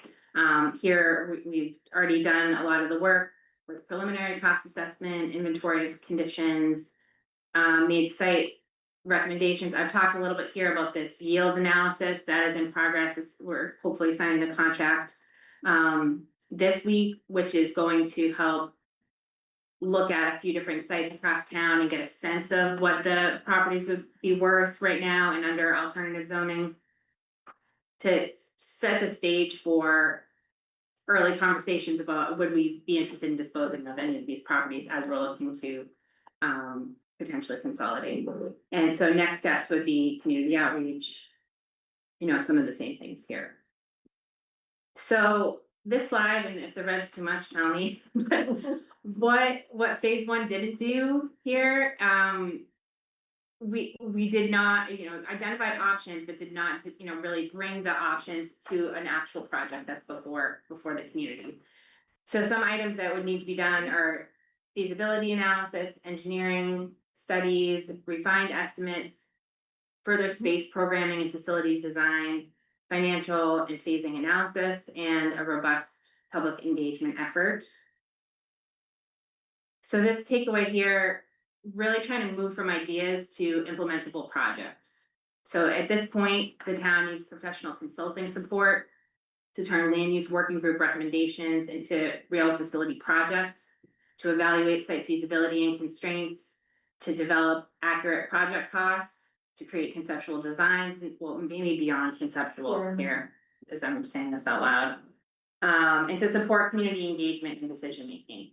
And I'm hearing you, and I don't know if I have a slide in here enough about where did the $600,000 estimate come from? What did it come from? And I think we could add a slide in to talk about some of our other planning efforts that have been going on in recent years. So we had the MCI Visioning Project, which was $400,000 to agency that was looking at one campus and doing a robust public outreach effort, but looking what the future of that particular campus would be and looking at all the studies and the backup documents that pertain to that campus. The MCI master plan is going to be, I think, just over $500,000 again for that campus, and trying to assess, and work on circulation and do a deep dive into that campus. So we're looking at, the cost of all of these projects, from public safety, public works, consolidation, and disposition strategy. We have some of the estimates in the phase one report of what we think some of these projects are going to cost. And this planning effort is representative in the scale of less than 1% to really plan out the future capital of this community and try to understand how do we do this in a smart way that is paced out, and where the different properties, how do we prioritize within all of these needs? One thing, the MCI master plan is 549 for the first phase, and then the ad alternate was something that brought it closer to $600,000. One thing I would say is we had $400,000 to do the vision plan, and the proposals came in at $400,000. We have $600,000 to do the master plan, and phase one comes in at 549 with the ad alternate to get to 600,000. So we are using those to try to extrapolate what these costs, but the minute we start saying something, we've got X for a budget, that's what it comes in at, and that's why we're hesitant to start putting some hard numbers to these specific scope items. I understand that. How much time do you have at town meeting? This is. We'll be negotiating. Probably, Well, not more than 10 minutes. We tried to go a little shorter, I think, at the finance committee, Right. and there are a lot of questions. So I think if there is an opportunity to clarify, Well, I think because this is so much better organized and the outline is so crisper that, I think part of the reason we ran into trouble with the finance committee was unanswered questions, but it was also the outline of the presentation. And this is much crisper, so I don't know. And I just think regardless of what the moderator gives you, short presentations are better. I have two comments. For what period of time are we gonna spend the 600,000? We didn't either time frame. We have a slide. Yeah, I just have 2 slides left. Oh, I'm sorry, you're done. And this one, this doesn't really fit in, and it's probably. No, but this is important, because that's what I was gonna ask about. What have we appropriated? We have $125,000 remaining in the 2014 capital. It was 150 to start, but we have spent 25,000 on MCI space planning. And then for ARPA, we had the $150,000 for facilities study. This was before the land use working group got going. This money had been considered by the group and hadn't been spent. But we are moving forward with this yield study analysis, and that does leave some remaining funds here. And so we are requesting this $600,000, and this is how I went through in the other slides about how we're recommending it be kind of put into the buckets. That's 350 for public safety, 150 for public works, and 100,000 for municipal office and property disposition planning. And I have a handout, and I tried to, yeah, I have a handout but I have it in a slide form too, if you want to pass that out. This is us trying to do a timeline. It looks, I think, a little better in the hard copy, but we're starting in 2020 with our municipal facilities assessment, which identified major problems or challenges with a number of our municipal buildings. It's one page. Only one page. Oh, you know what? Different titles. Sorry, the one that has the title at the top that says, that's the correct one. Municipal facilities. You got an old one, sorry. I think it's this one. It's the one with a separate title on the top. It's got a useful facility. Yeah. Sorry about that. But here it is on the slide. So we have identified facilities needs at number 1 and number 2. New land opportunities emerge. We got MCI closing. We have the Peabody School transferred to the town. 2229 Main Street Advisory Task Force made a recommendation. And so then last summer, the strategic planning really began with the select board establishing the land use working group. And now we're looking at we had the initial recommendations from the land use working group in February of 2026. And the dotted line here is April 2026, because the next ask is for $600,000 for planning and feasibility work. As we've mentioned in this presentation, we're looking at facility planning, site feasibility, engineering costs and estimates, and community engagement. And that would lead to a town meeting decision down the line. We said, fall 2026 to potentially spring 2028. This is potential town meeting actions informed by feasibility work and community engagement that could be zoning changes, capital project authorization, and or potential acquisition or disposition of properties. I'm wondering though, if the municipal consolidation recommendation wouldn't wait until spring of 2028. Oh, no, this is, so anytime within that. I didn't want to. Between fall. Anytime, any upcoming. Spring 28. But this money will be funding recommendation, town meeting type actions over the next few years. As soon as fall 2026, no later than spring 2028. Who's it say that? Number 6. Well, it's in the title there. But The It says second spring one, 2028. This is a little different, so maybe it's. so it says fall. Starts with fall. then that is You have the, it signed. that is I have a the- different version. Sorry. Okay, well, it's fall. Do you have the five of them? Okay, the better version is the better version. That's the better, say the number 6. Fall 2026. Okay. To Okay. spring 2028. Yeah, okay, good. And Yeah, we got the right one. Yeah, I don't know, I mean, it's. Yeah, Let's say the body. but I guess, well, are we ready to? Discussion here.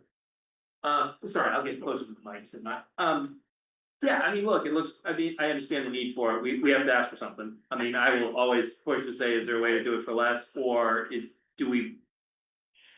Ask for some now, and then if we need it more a year from now, like, there's always that, because I hear what you're saying, like, we ask for money, we get the money. People also know, oh, you've got the money, oh, that's what I made, I'm an ex-consultant, I know, hey, what's your budget? What's your budget? Oh, that's your budget, okay, that's what I'm gonna do. So I'm always just gonna ask, like, is there a way, have we looked at, could we do it for less, could we dole it out in smaller, not a million increments, but like, do a chunk now, maybe do a chunk later. I think there's good evidence, I mean, the fact that we've been able to dig back to 2014 for $100,000 to get some of this, work started. Suggests that just because there's money allocated by town meeting to address a need like this, which has been out there for at least this, this last decade, it doesn't necessarily burn a hole in our bucket. In fact, my observation is that we have more trouble, getting ready to actually go spend and get the information that we need to do. And at this stage of the game, it's gonna take some focus to actually advance these plans into a coherent program that really starts to solve all these needs. And you can see there's not a lot left in some of these pots, but I think if we go with this type of appropriation, meaning free cash, the nice thing about that is it doesn't really expire. We had the issue when we were dealing with the earmark, we've got the same issue because the earmark is partially supporting the master planning work that, that money, it's gotta be spent by a certain date or it's gone. And that's not really a super responsible way to get what, get the best bang for the buck either. So. We had, from our experience on the land use working group, we had really smart people that are smart in the field, doing a lot of work, and we just need consulting expertise. We can't continue to work like that. No, I think So that's what this is that's what this enables. We saw an example earlier tonight in the middle school building project that if we put the right players on the field and give them the opportunity to come up with a good plan and design, there's every reason to expect that we can execute. But we have to get started with something. I would totally agree. I mean, I think we're all in agreement on that. Yeah, I think it's just, again, continuing to make sure, if somebody can say, hey, you spent $875,000 to do studies. But what Okay, how do I, tell me more, why is that? So what I wanted to touch on is that, thank you to Megan and Alan and Elisa and Gary, who've all been working on this. This timeline is fabulous. Yeah, It was very. Inspired by you, Mayor. No, Perry mentioned you made a note of it, and so, I tried to put it together and it adds something to it, so. It could be in the briefing book. This is great. Well, right, and we're thinking about what to say about this. Yeah. But I think that who's governing this and how is a very important signal, and because that's another question, the expression of the town manager, I feel like this is at a level at the moment where it is best coordinated by this board and the town manager and her staff at the moment, meaning the director of community development, public works, finance, the police chiefs, that type of level of group with some a liaison level involvement from the finance committee, the public works commission, the planning board, so that there's information about what's going on, but staff can move faster than if we spin up another committee for the moment. As the planning works through this, and I would suggest that is led by the town manager and a select board member. It's what I've been spending time on, and I think that the next chair of this board should probably also prioritize this as a high goal, which is the goal being to come up with this plan and roadmap, which is going to be proposed to the town in the next year or so to define how this works. And we're gonna talk about governance over with master planning in a minute, when we're done with this. But that's my recommendation is for now, send a clear signal to the finance committee that we're going to remain as a select board involved in this. And sort of watching it step by step, because we know how important and big the projects are that get spun out of it. Okay. I'm seeing consensus on that, so I didn't want to Who's gonna present this, are you or is Megan? That's it.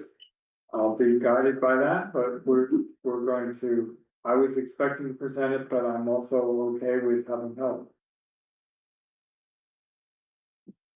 I think that it's important that it be clear that this is a board initiative and that it's really in support of the, some very strategic work that the town manager is leading. I think this is a select board presentation. I think we have to really stay on top of this and let the town know we're staying on top, of it, even though it's, it's executed by the staff. I think it's a. So we have a little time to refine, but on Thursday night, I want to be much more clear and feel like the intent of the board is very clear, so that when we're talking to the finance committee about what recommendation they're gonna put in. And by then, we'll have the write-up for the briefing book, because that'll have to go to press. But the presentation can evolve a little bit, if you want to, again, we can do that. Okay. All right. So, with that, do we want to revisit this next week, or do we want to take a vote now? A vote. I'd like to do a vote. I think so. My only procedural question is just, are we waiting for the finance? I think in this case, there's a lot of value in first, or are they us waiting for them to? I think they're waiting for you. They're Okay. waiting for us to do that, Okay. so I was, The sponsor of this anymore. You. we are. So then we're worried. We're voting to recommend affirmative action on something we're gonna stand up there and present. That's great. Sounds So like I a would good like idea. to think we should do that. That's fine. I just wanna make sure we get the sequence. Good. I move that we recommend affirmative action on Article 12. Second. Any further discussion? Well, sorry, I'm a pain, but is it just Article 12, or is it, because it just, Article 12 just says a sum of money? Are we Well, actually? They don't get that's voted on. because we didn't have the money, No, I understand. but the motion will have the number. in it. Okay. Well, it has it right here, if you wanna vote on the motion. Okay, you wanna put it on? Wanna show the motion? Yes, sorry. Can't off my screen all the time. We're gonna vote on the motion instead of the article. Well, we're gonna vote that we recommend. I would say both. I would say both, right? Affirmative action on Article 12 and the. And the amount. And the motion. amount, that, Okay. that is The the amount. one. And say, and the amount. The amount of 600,000. Second. Okay. Any, thank you for the question. Anything else? All those in favor? Aye. Thank you. Okay. Good. Now. Now we're done, yeah? No, wait. Oh. We have, yeah, so. This is earlier. We're gonna make this. Are we on the next agenda? Yes, There's two more agenda items. so we do have two more agenda items, the NCI steering committee, which, Can I make a, yeah, sort of a recommendation? Given that, I mean, this is an important topic, and given that we received this at about, I don't know, 3 p.m., and given that there's a piece of paper in front of us here that probably should. I do have. It's not, fit good in a meeting packet. I don't know, and it's 10 after 9, this can be a long discussion. And I'm not sure how to blend things, there's a lot to do. Yeah. We could start this now. I agree. I would table this until next. I don't think we can talk about the MCI charge in isolation of the other work that we have ahead of Okay. us. And I do think that we need to be fresh when we talk about it. Okay, So I'm hoping that we can reschedule it and we're at the beginning of. it's on the agenda for next week anyway. Oh, okay. Okay, so this was the concept.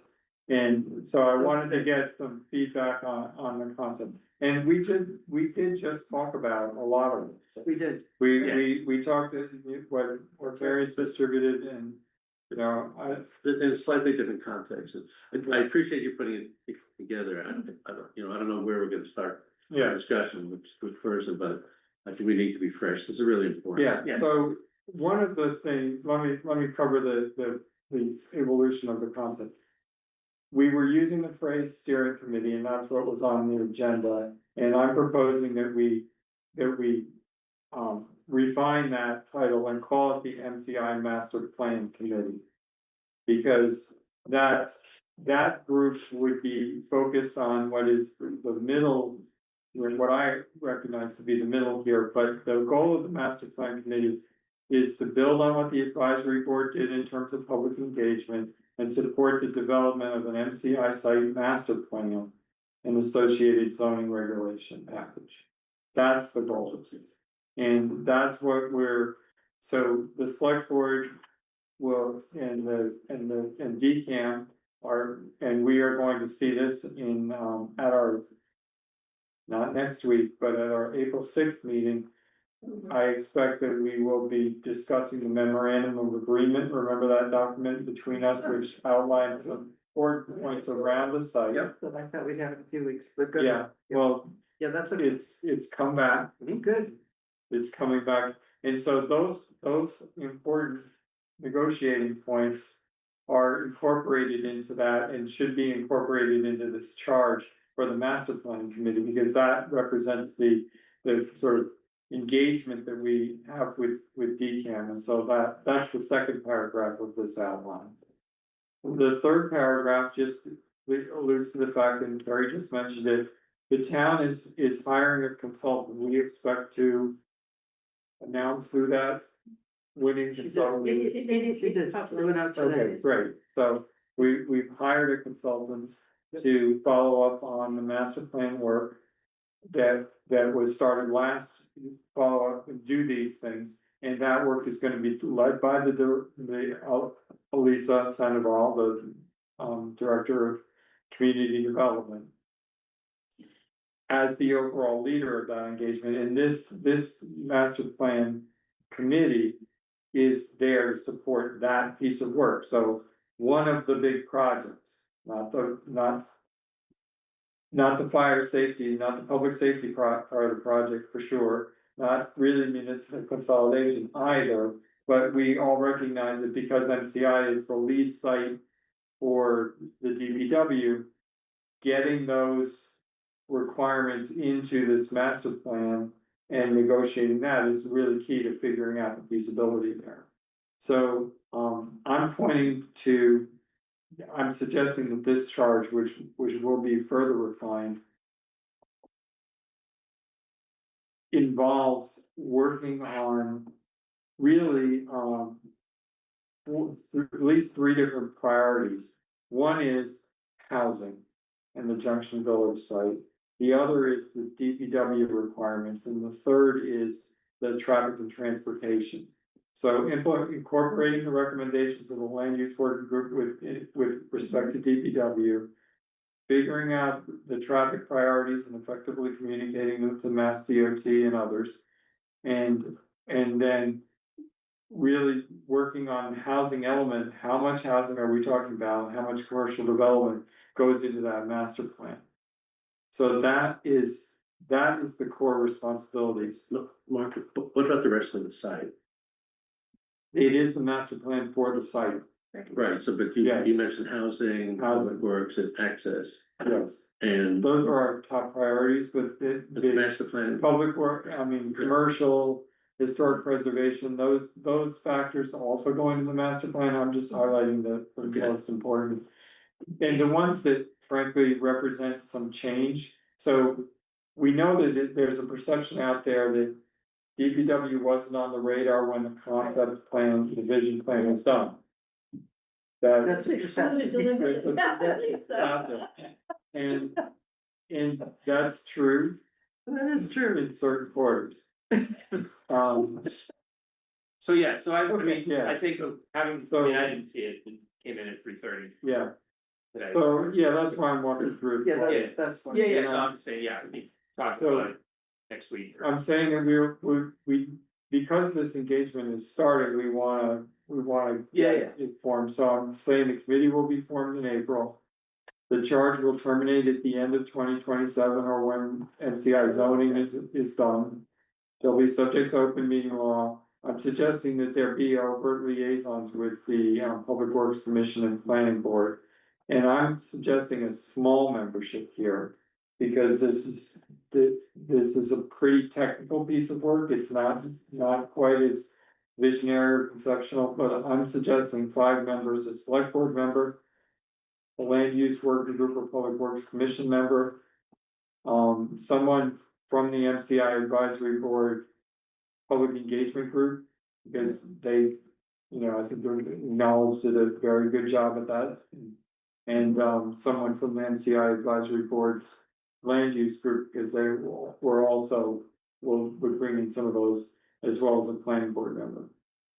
So that's the food for thought. I Right. wanted, My gut reaction to Yeah. this is, when I look at the membership of folks Yeah. on that, right? I think maybe someone from the housing community and not the planning board. that's that's a really reason. Especially with Jensen Village. in this- Right, Right? yeah, because clearly the, or liaison from the CHCC, something needs to be done in that, and that's a gap. And, I was struggling not to make it 6. Because that's what we're doing. We're gonna have a Just want to, Well, the planning board. Listen, received- we'll So do you want us to look at it and send? Yeah. Prior to the next? Can we do that? I mean, if we send, no, if we send to, I don't know. yeah, can we send them to someone Um, or? that's what, yeah, so. If you have thoughts. Be great to get some of them, but I recognize the hour. So we will discuss this again next week. So. Bring your best thoughts and bring them to the meeting next week. Good. Can we talk about this for just a minute? Sure. Okay, so what do you have in front of one you? thing to think about before, in the charge is, I'm doing a lot of comments, but it probably, it's not clear the duties of this. I mean, you have a lot of paragraphs on the word, and it's like, Yeah, other the charges duties are to deliver a master plan and a zoning package. Well, That's the yeah, duty. but there's coordination duties and there's more to it, I think, so we should think about it. Yeah, I wanted to start with, the background and purpose section and, generating a long list of duties is. No, I don't want a long list, it's just one, I want to say some specific Yeah. obligations of this community, this Okay. committee. Okay, what you have in front of you, my drawing here is, I felt uncomfortable with just looking at MCI in isolation, and I thought we needed to integrate it into a broader framework of the work we have in front of us. And so I broke it into the select board being the overarching, and this is just residents' participation. It doesn't really talk to staff, even though I understand that, especially with MCI, at least staff, mostly staff really. But I'm looking at 3 categories of work that needs to be done. We've already talked about the middle one, MCI, and I think I've captured the bullets. I'm amazing that he's pretty much correlated, but pretty. And I've got another group here looking specifically at fire and police, because I think that has momentum, it's well bounded, and I think the community, this is something I think that the community would be willing, open to. Then I've got this other term here called long-term capital plan, and if you look at what I'm looking at them doing, it's more long-term capital planning. What is the funding? How do we do it? What's our debt service? Also, what is the impact of what we're talking about going to be on services, on schools, on fire, and all the other things, and also recommend transfers to the capital stabilization fund, which I didn't write on here. So I'm wondering if, and you made a really good point earlier, Mark, you said that the MCI is really the lead, right? So I'm wondering if we can be talking about these things in tandem with, and making modifications to the charge. It's my proposal, it's an idea. Let's talk about it next meeting. This could be a very long discussion. Okay, but. I hesitate to jump into it. It's the straw. Yep. What's the straw? Give some ideas. Yeah. Okay, so can we have that on the agenda? Sure. Great, thank you. Yeah, I mean, yes, these are good activities. I think the question is how to organize. Exactly, And- it's this one. Right, and what can be done with staff, what can be done with consultants, what can be done with, do we need to create a separate committee, like just sort of thinking about how that would all.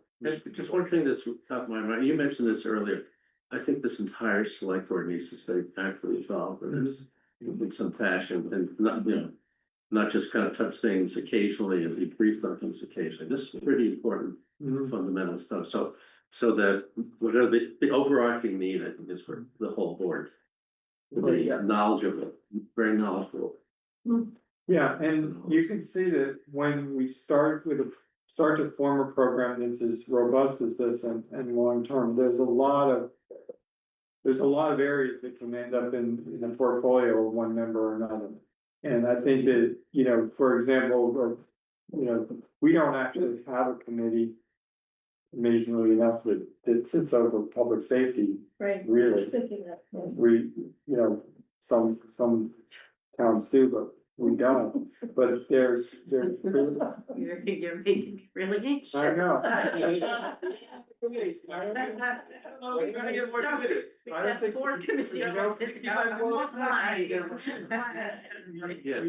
don't need one for the day-to-day operation, but what we will need is a building committee. Yes. Yeah. At some point, and so bringing that focus and, is an important element.